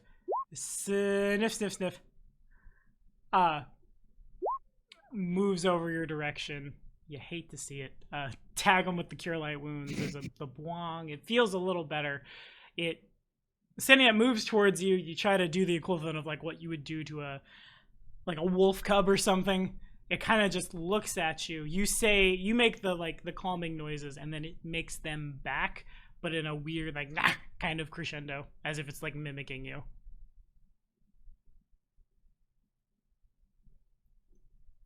I'd like to guide it out of Bakken's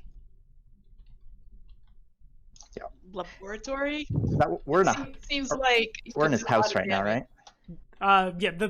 Both places are kind of the same.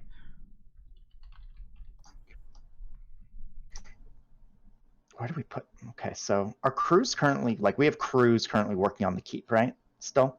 Yeah, there are Toiling presently. away, so. The Order of the Rack continues. I'm gonna fuck that up so much. The Order of the Nail continues to stone shape and wall pyre. One of them, the one that doesn't like people that are druids, that one continues to just like stone shape walls together and play Legos essentially. What would Before we bring this thing outside, yeah, we should consider who we want knowing about it. Maybe it's not the best thing for our entire citizenship to know about this right away. Yeah. Can we discuss Jubilost? Can you illusion magic it into something? Jubilost has not returned. You look right. I have illusions, I think. Do we have another space in town, or do we rather not have it in town that we can keep it at? Somewhere it won't just where its fire won't be. We do have that tunnel underneath Grenluke's house That Kalira caved in. Oh, she did cave it in. Because otherwise cultists would be able to funnel a giant owlbear into the center of the town. However, what else do we have? We have Sycamore. We have obviously Thornburg. As the conversation is going on, the wee babby dragon makes its way over to Kato and begins to just sniff. It's probably about waist high to you, so it's just kind of sniffing at your cape, tugs it a little. Continues to sniff. Hey there, little buddy. God, I need to learn Draconic, I guess.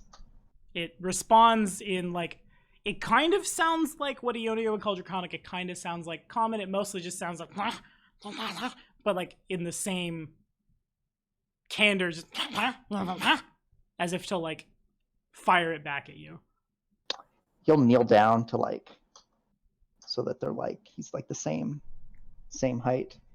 Okay. And just just examine him. Just gonna kind of reach out and see and try to touch it. Okay. It is no longer like blazing hot to the touch. That was just a like, we need to burn some energy to grow, to get bigger, and to break through the egg. But it is like, now it's like picking up a thermos of coffee hot. It kind of sniffs at your hand a little bit, and there is like a split second of like, oh, what are you doing, big thing? And then it allows you to do so. It starts like sniffing your arm.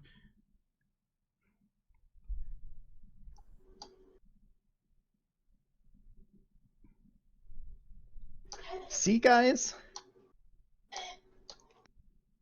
This thing isn't scary. You guys were Spent worried 3 about minutes. nothing. And Kato starts like stroking running his hand kind of down the back of its head and its neck, kind of like.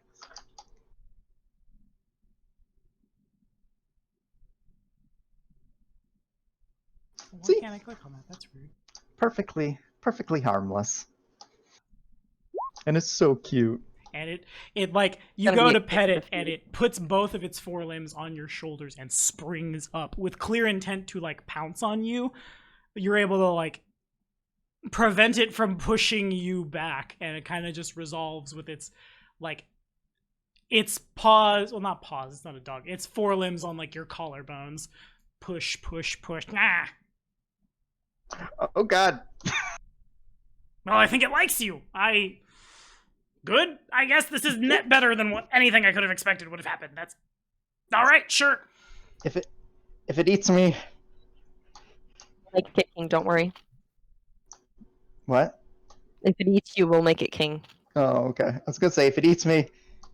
It does seem to, Yeah. when you say king, that word seems to like half register, and it goes to like, it can't quite stand up all the way on its back legs. The effect is kind of like a bear standing, I suppose. And you say king, and it like a little gout of fire up into the sky. It tries its very best to do a ta-da pose and then back down. Well, I think we found its name. Don't give it any. Kato turns his head to Ionia. Don't give it any ideas, please. All right, Del, don't make me regret this. Uh-oh. Hey there, have you heard about your new best friend? No. I knew it. What? As you back off, it continues to kind of like follow around after you, sniff, to eventually, what's your strength again? I don't want to to eventually encumber the hell out of you as it comes to Yoda on your back. There you are. If it weighs anything more than a gerbil, then I'm pretty much screwed. It's a few gerbils big. Yeah, fair enough. To eventually resolve just kind of following around behind you. Well, as if things couldn't get any worse, apparently we now have a red dragon in residency. Splendid, wonderful. I'm sure that won't bite us all in the ass in 20 years. Fortunately, I'll probably be dead by then, so Bakken shrugs. Okay, yeah, I guess this is a thing now. 3 down, Cool. 1 to go. What a cute little guy. And he cute little guy also seems to register. It does a little you call it cute, and it looked like it puffs its chest out and does its equivalent of a smile and seems super happy. And really quickly, I had too much coffee this morning in prep for Iron Fang Invasion, so I need to step up really quickly. I will be right. It just came and went, and he didn't even bring it up. Okay, here I am. Hi, Tommy. Hello. I just Ritter was good enough. So I don't know if you overheard the conversation while you were gone. No, or but his is anything. coming. I was. Oh no, but No, I'm good. Are you sure? Yeah, Arbiter came out of nowhere. I'm fine. Okay, fair enough. So shall it be. what we were saying when you were gone is we were half expecting this was. Esker asked did you have any idea this was happening? I was like, I didn't even have so much as a clue. But for a minute there, I thought this was Tommy dropping another potential kingdom-ending threat on our lap and seeing if we were dumb enough to take the bait. Y'all have had 5 of those in 4 sessions. I know. I was feel like I should maybe not do that. That's kind of the only reason I was like, no, let's let it hatch, because I'm like, there's no way Tommy would pick on us this badly. But no, this is awesome. So I guess we got to name the thing, huh? Name the little guy. Give him a. Well, he clearly responds to king, so you got to give him a kingly name. Well, that's the thing, right? So he's he seemed, but it's but he's he's just a baby. So I'm gonna I'm gonna call him the Red Prince. I'm gonna call him Carlton. Carlton? Yeah, no. There. Done. Little guy, you're...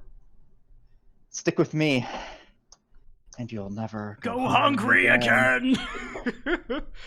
Mechanically, right now, it doesn't speak any languages, though it's certainly it will learn languages in the same way Ionia has been. Keep talking to it; it'll figure it out. It's got 10 intelligence right now. If I was willing, if I was next level, if I was to put a skill point into linguistics, could I spend some time to learn Draconic? Yeah, totally. Because that would be cool. Anyway, end interruption from me. Play resumes. Play resumes. What are you gonna do about this lich guy? Oh yeah. Well, first we need to introduce our new prince to our citizens. Do we though? We have more pressing matters. You're going to scout the southeast or not? Yes, we should definitely. We can't stay here. Make a parade. As fun as that sounds. Well, Hey, we can't. have you heard about my new best friend, Fire? So we've learned from Ionia's amazing spellcraft check that if we decide to just kind of linger and let the Lich keep throwing himself at us, eventually the cooldown on his super vanishing spell will likely come back up, and then we're done. It's over. Pretty much. GG, game over. I don't know So. what a spellcraft check or a cooldown are, but I think I understand.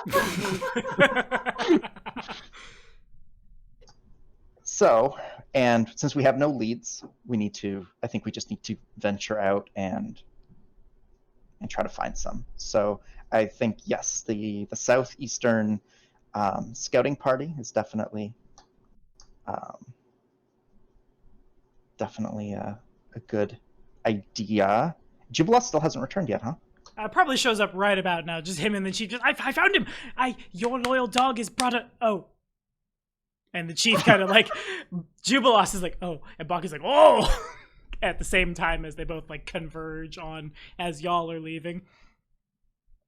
I take it the omelet is out of the question then. Yep, that ship has sailed. Moonradish porridge it is. Fair enough. Jubilost like feigns the biggest sarcastic dejection he possibly can, and off he goes. Perlivash kind of has this how do I want to describe it? Well, Perlivash is also a true dragon. He wouldn't feel like he's just been one-upped real hard.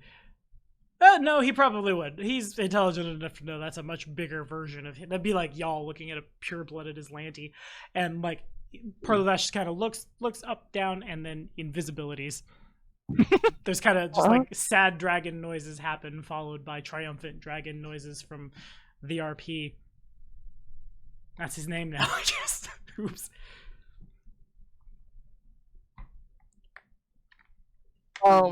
I think if we're leaving the kingdom, it would be wise to take King with us. You mean Prince? I was gonna say to Sootskill, if we can, if you don't mind. Apologies for having you rushed here, friend. We were having a debate of sorts, and I thought it best to get your input on this matter, but Yeah, no, I see why. The thing said, yes. The hatching was very sudden, and so here we are. We have a new friend. And he Meet. moves forward. Blinks. You're sure this is a good idea? You're sure he's not going to... Oh, have you thought about, This is an awkward time, but I imagine, Kato, at some point someone will actually have feelings for you, and they'll love you, and they'll want to have it. What happens to the kingdom when you die? Does it go to this? And he points at the dragon, and it starts, like, bits and pieces in Draconic, just this giant overgrown fire-breathing, and, like, other bad words as well. Forgive me. Point is, dare I say you're playing with fire? And fire spouts a little bit of, like, one of those, like, you're looking at a meme on your phone laughs. You know what I'm talking about? That little, like, exhale. Just but there's a little spark when it happens from the prince. Playing with fire. I like it. I know, right? I'm so funny. So funny. Honestly, this could go. The repercussions of this, are still yet to be determined. But I'm willing to. All creatures deserve a chance, and Prince is no different. That is certainly one way to look at it. Bakken nods as well. I've become nothing less than more. Or if the Stolen Lands has done anything to me, it's made me more tolerant of those. I do not understand. So. And also, this one is just a little baby. Certainly, it will want to take all of our stuff and have the urge for destruction, but also, he shrugs, still very young. I hear you were trying to form up some divine army of Abadar. Maybe you enlist this one. Maybe he just gets really good at doing taxes because he likes money. Actually, fun fact, in Starfinder, that's what they do with the dragons. They just become the super corporations that you see in, like, those really bad dystopia sci-fi shows that Tommy loves a lot. They become Who's the Tommy megacorp. scale? I don't understand a word. Yeah, I don't. Oh, I don't know. It's probably just a... what's Starfinder? Scale, you what's lost a me. corporation? Oh, y'all probably have a vague... Well, no, corporate conglomerates don't exist in this setting right now because I have to deal with those in real life, damn it. But I digress. Now I'm Chief Soothkill again. Good for me. Okay. The chief's just kind of like, okay, so now we have a little friend. Good. This is all just strict upside. Very good. Remind me to get extra kidney armor. And armor for everywhere else. Maybe something fireproof. Bakken is already, like, scribbling, like... God, I have to imagine Bakken probably has the equivalent of that science whiteboard, right? Somewhere in his house, and he's rapidly just scribbling formulas down. Like, I'm pretty sure if we really needed to, I could probably make something to make the straw at least maybe not fireproof, but fire resistant. Instead of just burning down all of Rooston, we'd have a localized catastrophe. But, I mean, story of our lives so far, so... And he shrugs, continues just, like, feverishly grunting and scribbling. Yeah, we're gonna have to start making all of our structures out of stone instead of wood. Here's hoping you don't piss off somebody with stone shape, because then the whole thing comes down in one. But that may be too soon. Might be. We learned that. Yeah. Maybe we shouldn't have structures at all. Maybe we should just abandon this idea of civilization so they can't take the things we love from us. I think that would be a better idea. Hand I defeat. have something to say about that, Bakken, but I'm sure you do, but I digress. We should. And he kind of like goes back to scribbling and says nothing. Jubilost is gone. The chief is probably just like goes over to the prince in draconic. You're not going to eat me. I am the chief. Kato is the king. And then there's oh, you like that word, do you, huh? King. But Yeah, tickles a little bit hearing this. there's probably actually like the little dragon probably just like and then fire. Yes, little friend. I am the king. And then he repeats king back, fire. Well, he's got one word down anyway. The one that matters. As if you needed that ego boost. Wonderful, splendid. What can I say except you're welcome? Anyway, All right. the situation. The situation that we find ourselves currently embroiled in. So yeah, I kind of like the idea of us focusing our efforts more towards the towards of Lebanese and maybe having the NPCs explore the more immediate. I don't think we'll find anything in the immediate surroundings of us. I don't think the Lich is that foolish, but maybe they might find the wizard or some clue of the Lich's actions or whereabouts in those unexplored tiles to the east of Candlemere. So maybe. Where do you guys think we should start? You know what? That old elven tower that we haven't been able to get up to by the Hell Knight Citadel. Like something keeps scratching me in the back of the brain, saying that we should really check that out. We can get up to that now. Oh, we can. How? Well, Give me 1 second. Also, I'm pretty sure if our new founded royalty, okay, eventually he's going to understand common and he's going to know what the term prince means and it's going to go to his head. I just hope you know that. Maybe better to just call him the red janitor. I'm just saying. I'm just saying. But really, though, he probably could carry anyone short of, like, Grom up in one big flight. He's very small, but I mean, like, you look at this thing and it is muscles on muscles. So he could be he could be he could stand on my shoulders and basically be my jetpack. I mean, you probably might want to, like, put a loop in your armor or something that he can grab as opposed to just yanking your shoulders out of the sockets. But, I mean, yeah, basically, more or less. Barely an inconvenience. I also, somehow, using my sword, can make 4 of us fly. Well, sometimes when you stab someone in the kidney hard enough, it'll cause them to, and he does that really bad, like, Bugs Bunny, you hit me, I jump 10 feet in the air, except he only gets, like, 2 feet up.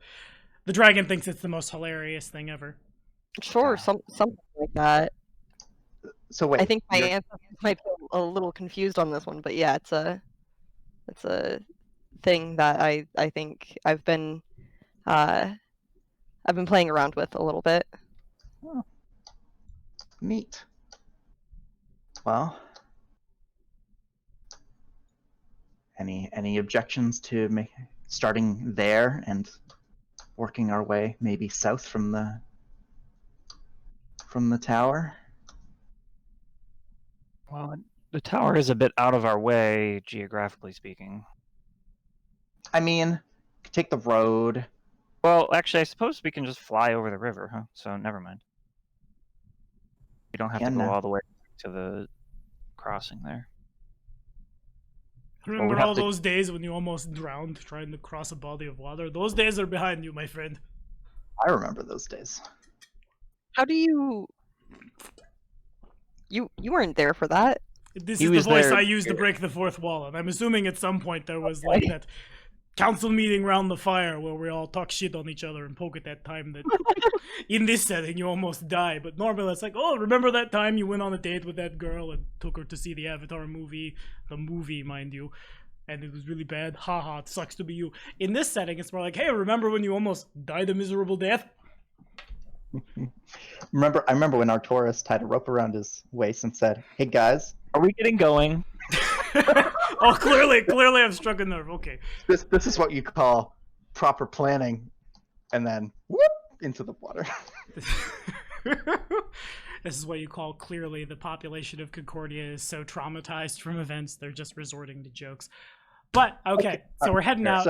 Do we want to take any of the NPCs with us? Do we want to send them other directions? Do we want them to hold down the literal fort in case Mordecai's respawn time, which I showed you all last time. I rolled a 2. It's not a 2. It's a different number, but it could be a 3. We've already waited 5 days, so there's a 50% chance he's already respawned. Indeed.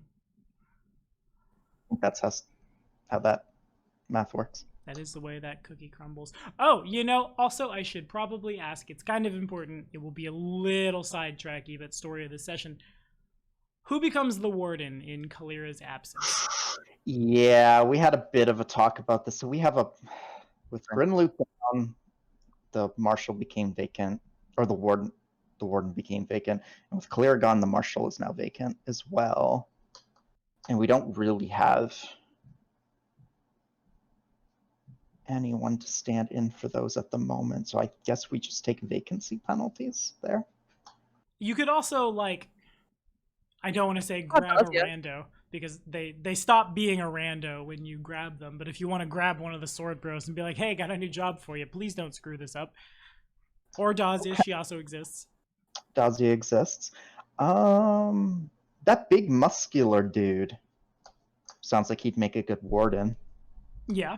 For the time being. What was his name? Quick, to that RP channel so I can remember. Yeah, the one you renamed. I don't know which one it is now. Christ. Oh, poop. So much poop. Sprat. There we go. Sprat. Yes, his name is Sprat. Big Olfin, man. Big Olfin. Yeah, I'll just have a quick chat with him. I know I haven't done any RP with virtually any of these guys yet because, kingdom-ending catastrophes seem to be pulling me away from building my little sword school, which As is, you do, as you do. that is life. However, I'm just going to assume that, in the small amount of downtime there has been, there have been a few, exchanges, and at least, I know who he is and he knows who I am. Yeah, So, yeah, of course. I will just approach him and be like, so, I'm sure you've noticed, things have become a little exciting around here as of late, and our good friend and a companion, Grinluke, has fell in combat, and we have lost one of our dearest members of the council, Kalira, for unknown reasons. He nods. How does he... This guy's probably a man of very few... Well, quick, to the RP! What did I write about him? Oh, shit. A larger-than-life in personality and stature, Ulfin, man. He nods. Aye. On to the lands of their ancestors. Very good, very good. He's continuing, as you probably find him sharpening the blade of his sword, and there are... Oh, I guess there aren't really, trophies to take from the hordes of the undead that aren't unsavory and gross. But, there are notches in his shield that weren't there before that are clearly, just cut into the paint. There are, probably, 3 or 4 notches. I had a favor I needed to ask of you. Oh, of course! The other... we call them the Sword Bros, who have gathered in the settlement, seem to respect you, and I can see why. You've definitely proven yourself in the flop houses. I really like that is stuck. Flop houses, it's quite the... I don't know what the hell I sound like also. We're gonna figure it out as we go. Quite the name, quite the reputation. Sharpen.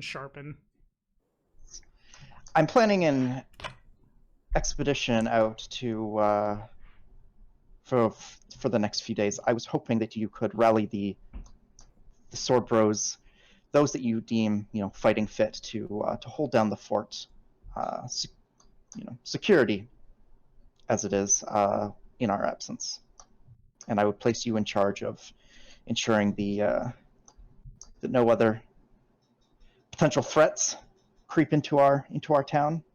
Keep the peace, so to speak. Nods. You will, of course, be compensated for your efforts, and should you do a good job, we will talk after. Fair enough. That's certainly all I could ask. Like my fathers before me, we serve those in power, and well, compensation sounds good. What can I say? Sharpen. All right, very good. As you are. Nods. So we have a stand-in for Warden, basically guard captain of the city, or of the area. Marshal, though... Yeah. Sorry? Yeah, Dazia will be a good marshal. Dazia could. Now that the poison cloud is gone, they've still decided to stay close, or have they started to funnel back out into the normal marshes? Actually, enough time has passed that y'all notice it's kind of a little bit of both. Dazia is still around, and she's still watching out for her people and stuff. But the Aruxi and the Hell Knights aren't exactly getting on. Nothing has happened yet. Nobody has come to blows, but it's at least very awkward on both sides in such a way that some people are just leaving because it's weird, and those people aren't the Hell Knights. Yeah, I was actually kind of curious to how those two would get along. Dazia is still here, though. Yeah. time being, at least. Okay. Dazia, friend, how are you holding up these days? Well, I suppose I'm glad I don't have to rebuild your castle. You and me both. They are a little rough around the edges, but the Hell Knights are, do have their uses. Nods. I understand that they are not the most friendly towards you and your people. But you need not worry. Their presence here is temporary, and before long they should be back home at their own citadel with their own people. Nods. Just want to make sure that you are okay and everything is still going well for you. I mean, we hear things between my ancestors and my other, well, let's say friends. At night, when the Hell Knights are sleeping, I'm assuming now before bed it's just jokes, but, well, let's just say if they knew where I got my magic, they wouldn't be pleased. And that rapidly goes to, she just closes her eyes, inhale, exhale. It's just concerning, and there are plenty of individuals under my care who are of similar make, but not quite as practiced as myself, you see. Fear for them and their safety. I do. I suppose I never really... As a tribe, the long story short of it is I was made a temporary leader to fight our enemies, and now I'm not even really sure that we can make more than I'm not sure individual tribes, if we were to go our separate ways from the confederation founded to fight, you'd have more than 2 or 3 to an individual family's name. In a sense, they've become my own kin, my own people, and yes, I'm worried about them. Some of them are also considerably younger and not as wise or as tempered as myself. I'm concerned that if something were to go sideways, the entire situation would... And she, puts her hands together and rolls over, as if to, make a quick, circle back and forth. Not go the best. I can totally understand your concern. I mean, I'm sure you are aware of my present company, and there are others that share a similar fear as you do. Nods. But I've made a promise to those, to the Kelid, to our spy master, that they will have the protection of the kingdom, and so long as they hold positions within the council, they will hold an authority that will allow them to benefit from all the protection that Concordia can offer to them. I would also like to extend that same love, that same feeling of protection and security to you and your people. You've been a great friend and a great ally for the time that we've been here. There is much that we have done that we probably would not have been able to do without your help. And so, as part of this promise from me to you and your people, that we will do everything within our power to make sure harm does not come to you, whether it be from enemies without or allies within. I would like to also extend to you a position within our ruling council. You would be the representative of your people here in Concordia, along with all the authority and protection that would entail.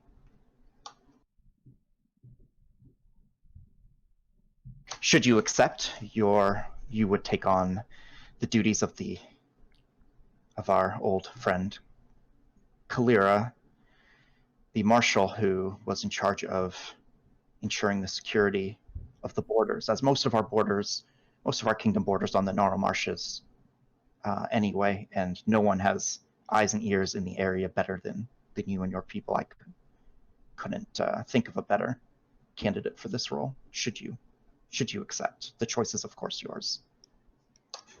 She nods thoughtfully. At least for now, sure. I mean, I'm here. Why not? So long as things remain peaceable for the tribes and myself, then perhaps it goes long term. Perhaps I worry what your new friends will think about this arrangement. But you're not wrong. If you need to find something in the marshes, well, maybe ask someone who can talk to the trees. Just don't tell the black armored ones that. Our secret. I guess she can't really wink. Oh, no, yeah, they have no, doesn't have eyelids. She just kind of nods really quickly once, her equivalent of a wink. There we go. Yes, we will need to tread carefully with our new friends. If there are many things, if they learned about us, that they would not be too happy about. You joining our council is only one, would only be one entry on that list. So we will do what we must to keep our people safe. Nods again.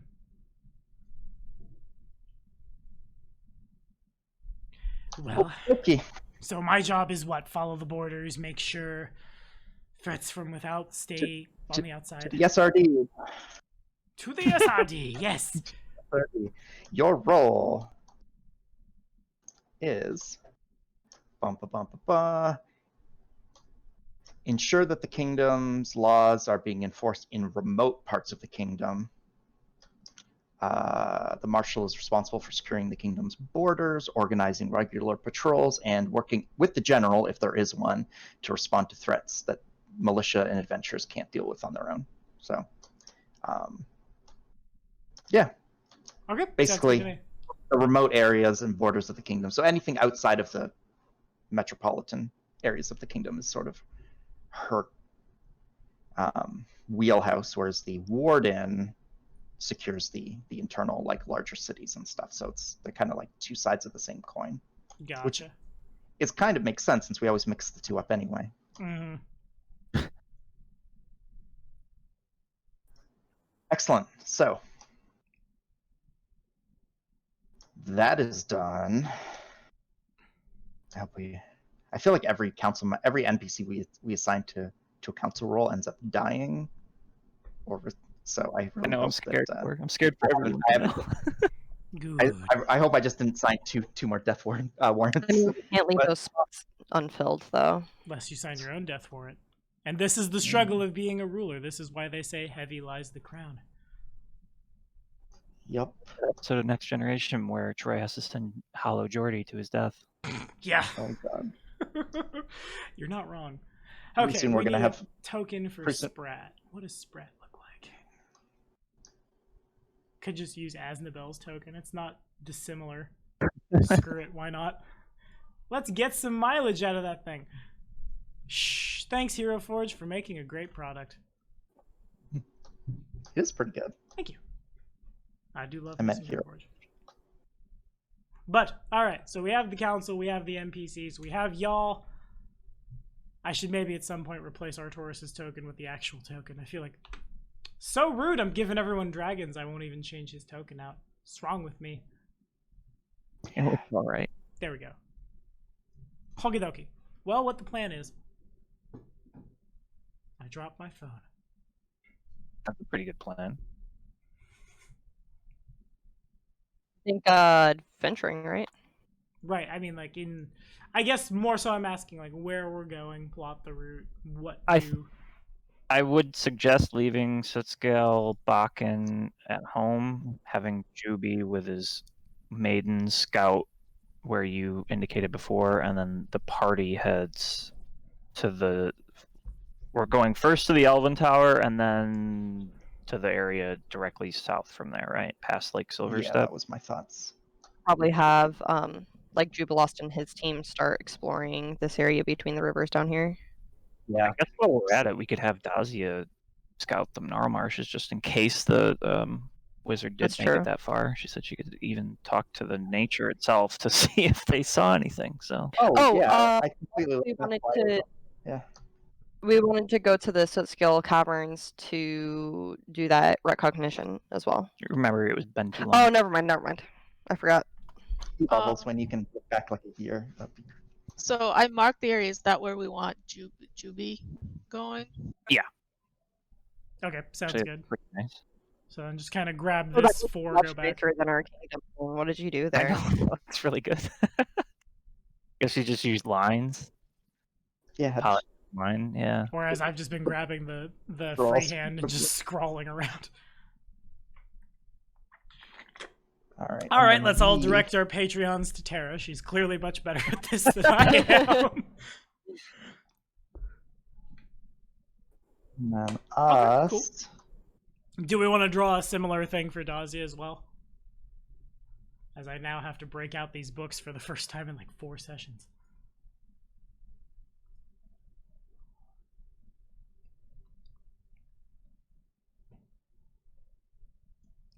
Excellent shapes. Wow. Do you want me to draw them? Beautiful. That's amazing.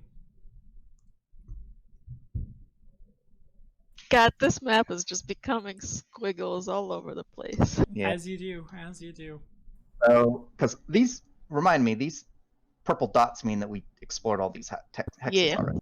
Exactly. So everything between us and the Elven Tower, and then the east side of the lake has pretty much all been explored.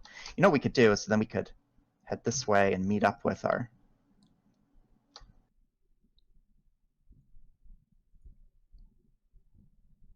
Yeah. And then we'll see what we find on the way. But yeah, I think that Elven Tower, I don't know, something is just pinging in my brain that like we really should go there. It's not there for no reason. So. Yeah. Oh, you found my secret hideout. Damn it. I am Vorticai, and I used to be an elf. There was a crappy reincarnation accident, and then I got sad about it and became a lich. Oopsie. Yeah, he could have been reincarnated as a Cyclops. You never know. The APs do tend to run on themes, and that happened to Tartuk, so... Oh, yeah, that's true. Anyway, alright, so we got the Reclaimers going to the Elven Tower. We got Jubilost is going to grab the southern ends of the Kame lands, and then y'all will... can't math. 1, 2... And y'all get there much faster. Yeah, y'all would be probably meeting up with... Probably about the time you get here explored, give or take, Jubilost would be about here, so that y'all could just then cut back and meet there. Wow. And then if there was any indication for Dazia where she needs to go, or is it just take... Oh, no, I drew that for the Tiger Lords. Never mind. Beeline to over here. Yeah, we're just gonna ask Dazia. She did mention like she has people who can like talk to nature and stuff. Maybe see if any of the eyes and ears of nature have seen a particular Hell Knight wizard lurking around anywhere. Okay, sounds good. Just see if he did make his way into the Gnarl Marshes. If anyone had. You made it. Yeah. Has a little more autonomy, is what I'm hearing. Yeah. Okay, sounds good to So me. allow her to be her new role, the Marshal, and do what she act in that role as she deems necessary or appropriate. Sounds good to me. Okay, so y'all are going not on the road, but going that way. I mean, yes. What would take less time, taking the road out all the way up to the Nettles Crossing and going across, or crossing the river and travel? I imagine the road would be faster, the road is much even though it's faster, yeah. technically longer. Oh, okay. Yeah, Go let's. that way. Alrighty, so then off you go to the old Elven Tower. Everybody loads up the wagon. Kalira didn't take her horses because she was too mad about it, I guess. The Red Prince is happy to just, like, sit on top of the thing as y'all take off. Oh, the carriage? Yeah, it's probably a He little parks on adorable. top of Chester. Yeah, it begins promptly like he gets Yeah, hungry, that's his starts sword now. chewing on it. Yeah, there you go. You just put the dragon horde right there. Chester is his dragon, the start of his horde. It's empty, but someday. Such a goodbye. Such a good. Indeed. And probably like before you leave town, y'all can hear the snapping of wood as he begins chewing on the like up top where the railing is, just like, what is this? Bite, bite. I realized with my brain I could eat this. Takes a chomp out of the top of it, burps happily. And What have we done? on We you need go. to get some bitter spray. I was going to say, I've learned firsthand since moving in with Tara how destructive cats can be to property. Yup. I'm just starting to imagine what a baby dragon will do to property.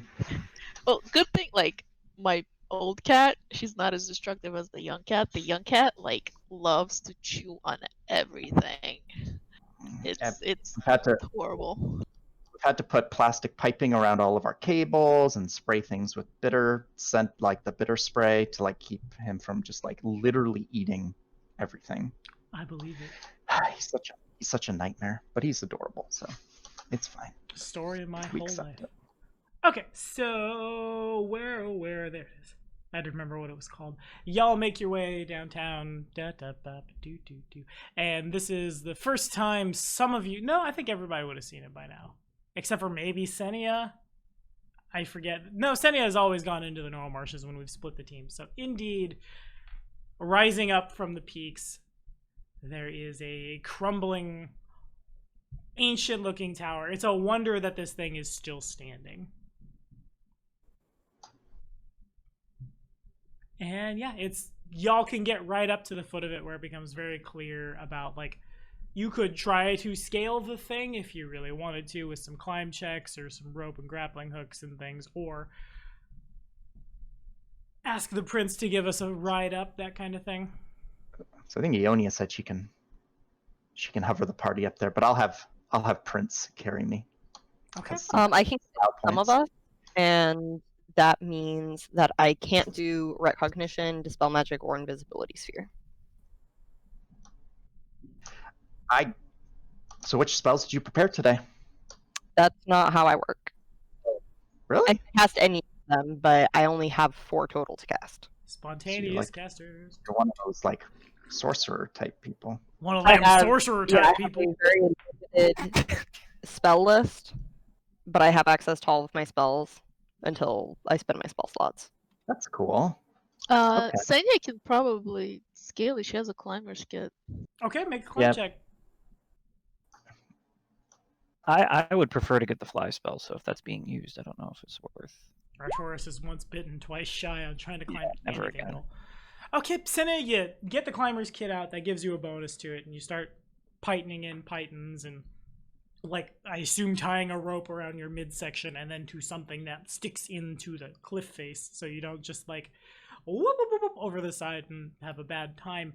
Nevertheless, you can't really get that far up. The surface is, I guess, like, the best way to phrase it is there's not a lot of great places to put handholds, or like where you do find them, there's such a reach that you almost have to like Assassin's Creed jump while climbing to get to the next one. It's a whole thing. Certainly you could try again, but climbing this cliff face is not going to be a simple task. And it would take, mechanically, it'll take a few checks, and if some of those checks go badly for you, oh no. I guess we probably don't want to bring Grom up into the. Okay. Also, it occurs to me, getting down is also a thing. What comes up, in fact? Just scale the cliff. Just like surf the rock cliff, down. So You can't if I acrobatics take my everything though. No, just most things. No, I have a personal jetpack now. Okay, so sounds like we got Artoris, Ionia, Minoru, the Prince, and Kato all just, unless you want to wait for Sania or find some way to get her up. Off you go.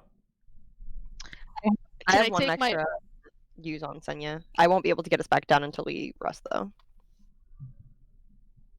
Okay, sounds good to me. If that's cool with everybody. Okay. We'll cross the how to get the hell out of here bridge when we get to it. Indeed. Okay, sounds good to me. Up y'all go. I really wish there was a better descriptor for this, because in the CRPG it was dope. The tower is, when you make it to the top, there are definitely several sections of the wall that have crumbled away and the floor that have crumbled away. This wouldn't be the best defensible position without lots and lots of time and investment. It's very big Amon Sul energy for the third Lord of the Rings reference today. Nice. Got him. One of the first things you notice is the smell. It's very sulfurous up here and like overpoweringly strong. You go looking around. I guess if I could get a quick knowledge nature check.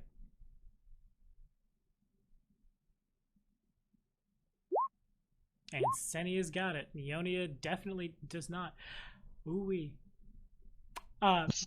You Smells smell like rotten bombs. eggs. Exactly. Like rotten egg, and then you all turn, and it's like 4 feet in diameter. This like kind of tannish, brownish colored thing sitting in basically a giant bird's nest. You think this is where the And rock made its roost? Oh. indeed, I need to roll for this. I wasn't present for the rock, There are but we did eat. 4 eggs in total that have long gone not the best. The prince probably like puts his forelimbs over his nostrils and is very uncomfortable. You guys killed the mom. It was attacking us. It was gonna eat Grunluke. I'm not judging you. I'm just stating the facts. I heard your tone. It's more a tone of sadness than any sort of accusation. But on top Well, of that, It's kill or be killed in this land. So What I'd like to. Will you let the GM finish when he says, but on top of that, thank you. Oh, I didn't- treasure, I you didn't hear that. wonderful man. Alrighty. So from where you are, this vantage point does give you, not unlike at the Citadel in the pass over there, quite an expansive view of the surrounding regions. The site is probably a little breathtaking as like y'all make your way up here as the sun is starting to set in the west. You look back towards Concordia and it's bathed in that light, just this little like spot on the horizon where shadow is rapidly overcoming it. Not the worst analogy for what's happened to your kingdom recently. You can probably also see much smaller dots, Abadar's Rest and Thornburg, running along the first road, which probably catches the light in such a way, because this is just a giant artifact, basically, in such a way as to like reflect it back in the most appealing way possible. Maybe not necessarily as if the road is made of gold or platinum or something, but it's definitely special. And when the light hits it, that is refracted back. There are a couple other things you do notice. Not anything that you wouldn't... Oh, well, that's not true. Okay, first things first. Probably the most discerning, or concerning, rather. I have a funny story that I'll tell when we're not rambling, because we've rambled through like half this session already.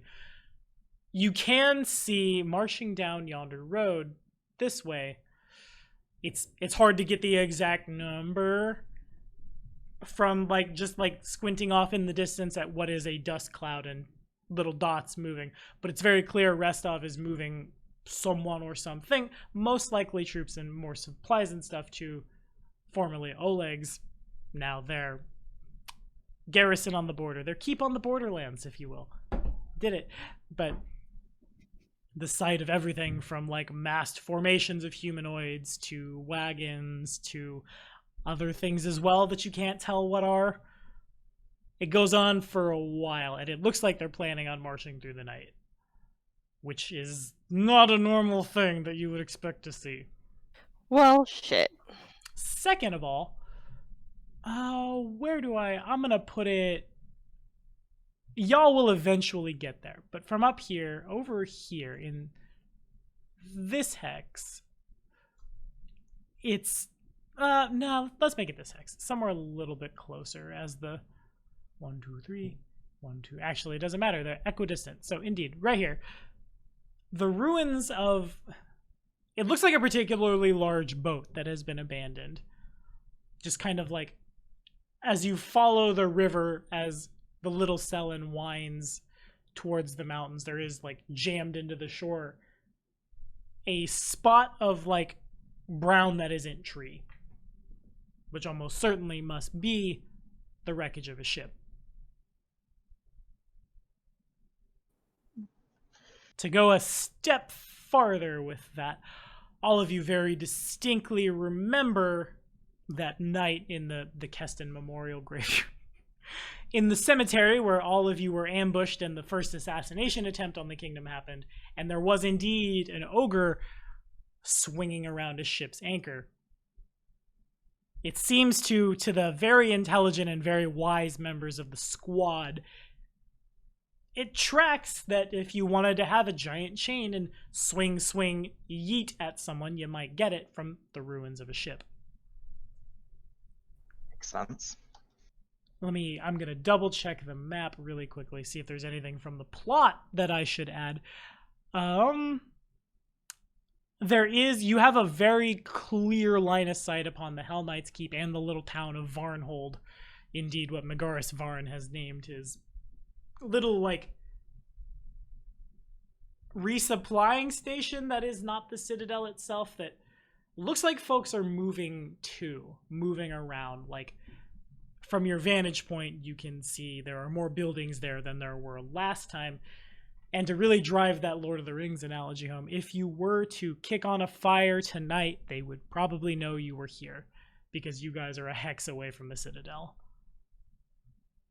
On top of that, what else is there here? Put it out, you fools. Put it out, you fools! So Varnhold is growing. And a knowledge nature check really fast.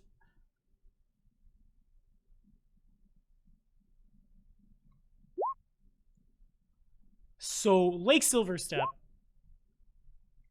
knowledge local check real fast. I have that one.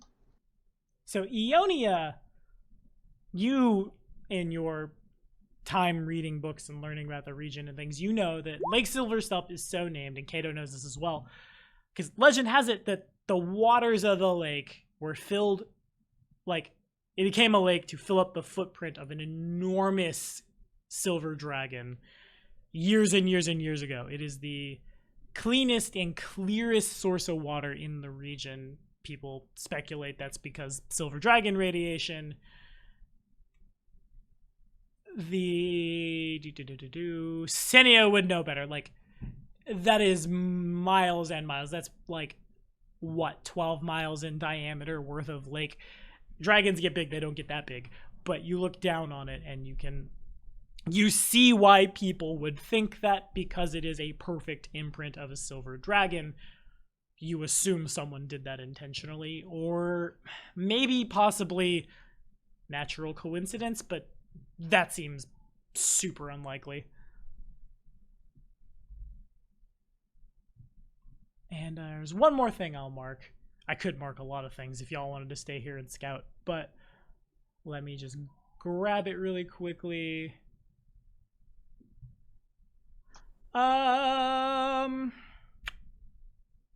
As night begins to fall, you notice, yeah, you can kind of, where you're at in this old tower is a little higher than some of the mountains. And over, I'm going to type this out before I flavor text it, because I think if I type it out, it'll get a response. Bam. Boom. Yeah. Oh, that's all I get? Cool. Great. meh. You're not sure exactly what you're looking at, but as night fully falls, this strange, soft, like one of the spirally light bulbs, soft radiance of light kind of like blooms into the darkness. You notice bits and pieces of like, almost like you're looking at the aurora borealis, but you're looking down on it. And the shapes seem to be a little more almost humanoid in shape, and they also make concentric circles, just kind of slowly around the lights. It also might look like looking down on a thunderstorm, or looking at one of those like go to the science center, grab the orb of electricity, and your hair goes everywhere, like one of those. It's objectively speaking quite beautiful, but also very clearly not natural. And that's all the things you get. Kind of, those spoopy lights kind of remind me of the spoopy lights at Candlemere. Even more will-o-wisps. Here we go. Is there any kind of roll that one of us could do on that to get an idea of what it might be? Yeah. Let's say, I sounded a little manic there. Yeah. Rolls. Truly, I have become the Dice Goblin. Welcome to BDG. I'm gonna hold on to that. That wasn't bad. Call it a... There are a few. Knowledge, nature, knowledge, the planes, knowledge, religion. Yeah, any of those three are good. Now we're talking. I'll use my book on that, and I'll use Tireless Logic to reroll. You got it. That was much better. No, was it? Thanks, Oh, thanks, wait. Arcturus. Okay. So the nature and the religion checks can both clearly rule. Like the first thing, when you see this light and you see these weird humanoid shapes floating around, like, oh, is that ghosts? Is this a hot? No, it's not. This is an example of a natural coincidence. There are not like actual weird spirits popping up. That's just what they happen to look like. From the planes check, in total we have a 19, so that's a little better. You actually think, Ionia, you're not super sure. You go like flipping through the tome of worldly memory, you hold on to it, you concentrate into the book, and the book starts turning the pages on its own into little like images similar yet distinct from what you're looking at. And what indeed it is a point in space where the material plane and the ethereal plane are converging together. This might be why they look like humanoid ghosts. What you're actually seeing is like reflections of very large humanoids that live on that plane as they get a little too close to the border. What exactly that means, it's hard to say. You would need to go there to look at it more, but yeah, drawing a illusion between that and Candlemere Tower, it's not inaccurate. There's clearly some kind of planar shenanigans there. I will. What you're incorporate saying, the planar convergence. Yeah. you're saying the veil's a little thin there. Yeah, kind I'm of. here. Seeing essentially the shadows of people who are on the other side, kind of creeping through. There's always been rumors of such things in these lands. It's interesting to see it like this. However, I will say that what has my immediate concern is that, and I'll point back towards Rostov and the troops that seem to be marching toward Old Oleg's. Yeah, I mean, it might be nothing, but Orlok, you think it's nothing? like, that concerns us. It might be nothing that concerns us, but maybe the Lich has been picking on Rostov as well. As You Rest know? is not far from Old Oleg's. I think it would be wise for us to shore up our defenses in that area. Yeah, I mean, there's no reason not to take precautions for sure. Don't. All right, so Do we have any way of sending word back to the kingdom from this distance? we could stop by Varnhold and ask them to send a message on our behalf. They might have that kind of magic. And it's much closer than going back. I'm not sure that getting the Hell Knights involved in this particular kind of conflict is a wise idea. They might side with Restov. It's possible. Especially since Rostov isn't harboring druids and occultists that we know of. I mean, Rostov is a very mixed bag of all sorts of different people, so It is. I would say they are. But they are certainly a more legitimate force in the scale of nations, at least for the time being.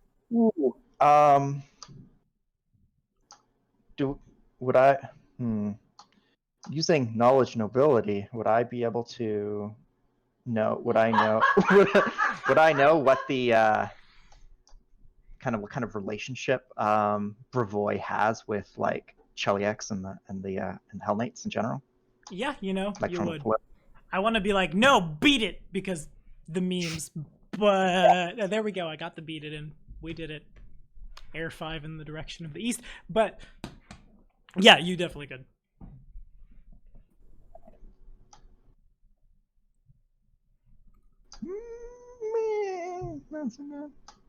But it's not a hard question, I imagine. Generally speaking, Hell Knight orders, they're paramilitary. So the relation between Brevoy and Cheliax, honestly, is probably kind of non-existent. It probably brings up a little insecurity in Cato, I have to imagine, because in the grand scheme, like on the national scale and on the world stage, now we're playing Civilization 4, I guess, or 5. 5 was the world stage. Yes. But there, Brevoy's kind of a small fish compared to Taldor, Cheliax, nations in the Dragon Empires, the Padishah Empire of Kalish, driving through the rest. My map of the Inner Seas right over there. I'll look at it. Yeah, the bigger players are farther to the south, and in between you and them, there's just a whole lot of nothing. And then on the other side, Brevoy itself is smaller and divided amongst itself. So Cheliax probably doesn't think about you that much. So far as the paramilitary orders go, the Hell Knights have their own particular doctrines and know what it is they're about. And technically speaking, this particular Hell Knight order was here to hunt down and bring to justice Amalia Derelvin, and by your hand that has happened. Now it's if they're staying here and establishing themselves, when clearly not a lot of them wanted to do that, either Megaris is looking to stake his own claim on the land, or at least set up a formal base of operations where he can take clients, shall we say? Operate out of and sort of, yeah. Take clients. Because, they're paramilitary. You can go hire them and they'll go do spec ops for you, basically. Or, serve as advisors within your own military, or, to put it super mechanically in some cases, just go scry and die somebody that you can't deal with. Can he scry and die a lich for us, please? That'd be great. I mean, technically, yes. Wasn't he trying to do that and was like, oh, my wizard is gone now? Indeed. Or something. His diviner is gone from him, which is, he also assumed, to bring that one back home, that Ionia, because you've described some court mage type who could do similar, and that's why you have this dude's robes, and then when he realizes that it wasn't scrying but object reading, I won't post the heresy detected gif, but, well, you know. How is he going to find out? No one's going to tell him. This is fine. Don't worry about it, Ionia. We'll change the subject every time he brings it up. Yeah, just... No, but how's the wife and kids, though? Don't worry about that. Way worried about this? No, wife and kids. Cool. this would be a handy. I guess we'd be right on the border, though. I don't know if the Hell Knights would like if we just like built out to this tile. I mean, we're friends. They are friends. It would be a nice, definitely a better vantage point than the sycamore tree, which we learned is blocked. Most of the vision from the sycamore tree is blocked by hills. Sycamore So, tree is ended also up not- very pretty from this vantage point too. I should establish that. Big giant. It's very Animal Kingdom. The sun sets over that giant tree thing. Changes everything. Lest we forget. Let's But just go back to the sycamore tree. we're just gonna hang out in the tree. We're all druids now. Nah, don't say that. Hell Knights are close by. Heresy. So, do we like with the scope of the troops that we're seeing? Is that something that we could even like feasibly contest? Nope. Okay. That's In a word, No. nope. There's by sheer force of numbers, they have you. You could certainly try and not to get like, well, no. Big damn heroes do sit around the not campfire this evening. Y'all could certainly cause quite a mess.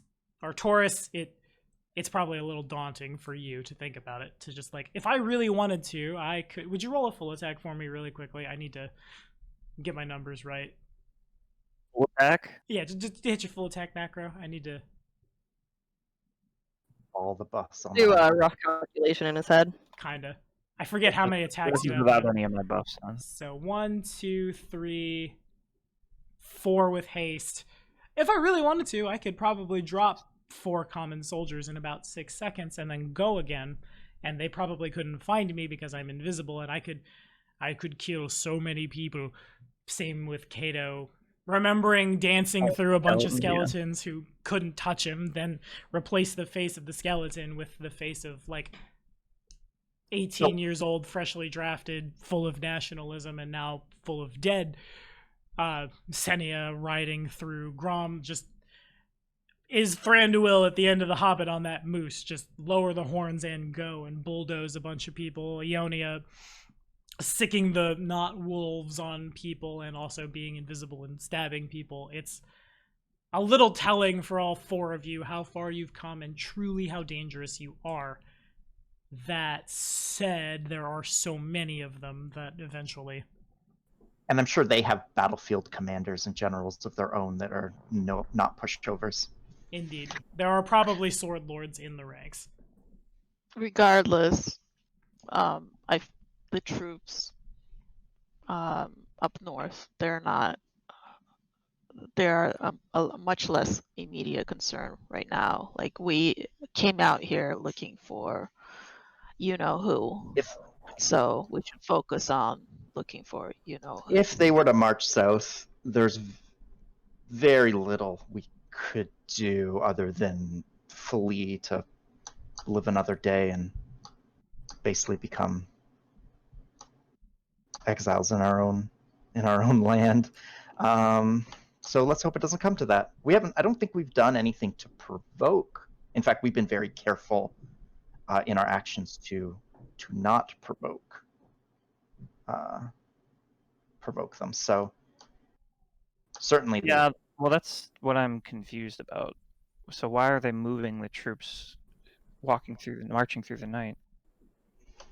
This definitely goes beyond the like just garrisoning people. order. Yeah. I mean, it could have something. It could, like I said, it could have absolutely nothing to do with us. It could have something to do with the imminent civil war that is brewing, and maybe. What is marching north? Well, yeah. Maybe they're marching an army away from the city so that they can come around and flank from the east. I don't know. Or from the We have west. 2 possibilities. One is we just assume that there's nothing we can do about it, and if they come, they come. The other is we could attempt to dispatch a diplomatic envoy and try and diffuse whatever situation might be brewing, but That's probably the best. I think we need if Wait. We have several of us that can that can get information like that, or at least try to. We have a spy master, don't we? No, she's Uh, just a local magister, nothing more. Counter of beans, not of spies. Yes, beans. Okay. Well, long story short, I think we need to definitely gather intel, and I don't think we can't stand against them. Fortifying a defense against them is literally just going to result in a massacre. But possibly having some kind of diplomatic talk with them, if it does turn out that they do have their eyes set this way, is probably the one and only way to diffuse the situation. In which case, I would probably want to meet with whoever is leading this army in a neutral middle ground between their garrison and our border. Seems prudent.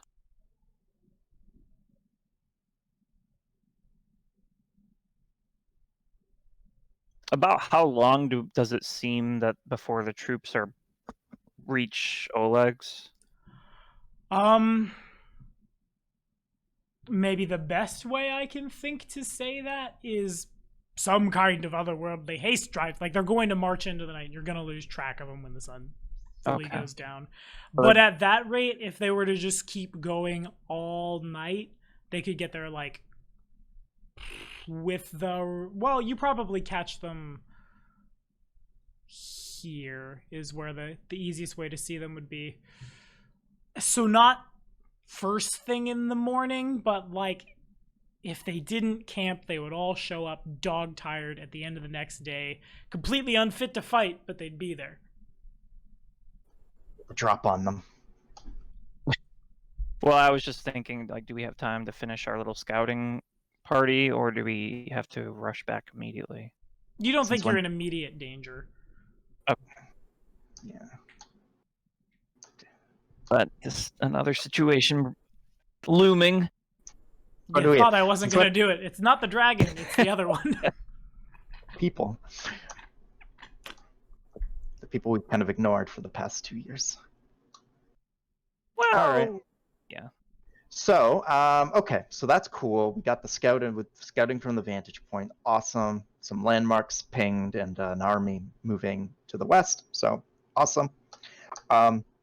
Is there anything else of note within the tower other than the nest? Anything? Any shiny baubles that might be? For Ionia, yes. For everyone else, no. This kind of falls into that, like, if you were a student of history and you wanted to find an old elven tower that predates Earthfall, like, that's where you are. It is a sight to behold, but there's nothing like magic or anything floating around. No gold stash under. On Yeah, that no note, stash should of we gold go ahead? under the nest. Should we go ahead and do a knowledge history? Now that you're up here, you would be able to get more. We'll use the book. Okay. So looking around, looking at this place, there's not a lot of... Well, no, that's like half true. To the layman on Galarian, as far when you think of the elves at this point in Paizo's canon, they are very, like, haughty and secluded and big Lord of the Rings energy, right? There are a couple of places throughout the world where they reside. Y'all, the first one that comes to mind is, and I'm rapidly realizing I should include a map of the Inner Sea for all of my patron games because it's just always relevant. As I go to look at my big map and, like, over there, do you all see where I'm pointing? Haha. But, like, the nation state of Kyanin on the other end of the River Kingdoms, basically, where they live and they very rarely leave, and they do their own business there. There are other, like, various strongholds as well, other forests in Avestan, the jungles of the Mwangi Expanse. They are very, like, they take on aspects of where they live. So you get a little farther north, and the Snowcaster elves just kind of riding around on sleds, so light that they don't sink into the snow, all those kind of vibes. In warmer regions, they become just like indifferent to heat and able to run up and down, like slide on the sand and use that terrain to their advantage. Of course, also probably, if you had to guess, anywhere from like right after this tower was built to, yeah, it's hard to say, but this tower could have been built and then Earthfall happened, and those who lived in this tower just immediately GTFO'd to the Darklands, thinking it would be safer down there than up here. Given that you found a Darklands entrance, it's possible. And then, of course, these guys present day would have been corrupted by all the demon lords and Rovagug himself down there and become the Drow.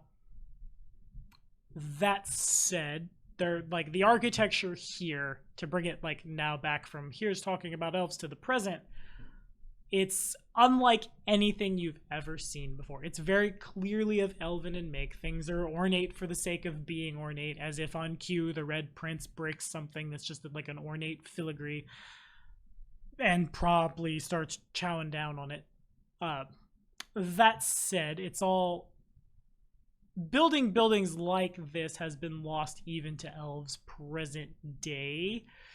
So like sketching this out, the blueprint would probably be worth a little bit of money, or could make your own buildings a little better. I guess to end my flavor text and this episode on an analogy, imagine you are all Saxons. It's like 700. Rome just fell. We haven't exactly figured out how aqueducts work or how like their construction works, and here you are having found it. It's something that could definitely be taken back to the kingdom to make it better. But enough flavor text out of me. That's where we're going to call this one. Y'all continue to be the best group of folks I have had the pleasure to run for GM for, and kind of watch you conjecture about your inevitable demise, and I enjoy it so much as I sit here and just plan. But thank you all for watching. Remember, if this is something you'd like to do with yourself, we have a bajillion patron games here at BDG that we'd be happy to throw you in and nuke with a lich for ever and ever into the sky. Till then, we'll see you next time. Say bye, y'all. Bye, y'all. See ya.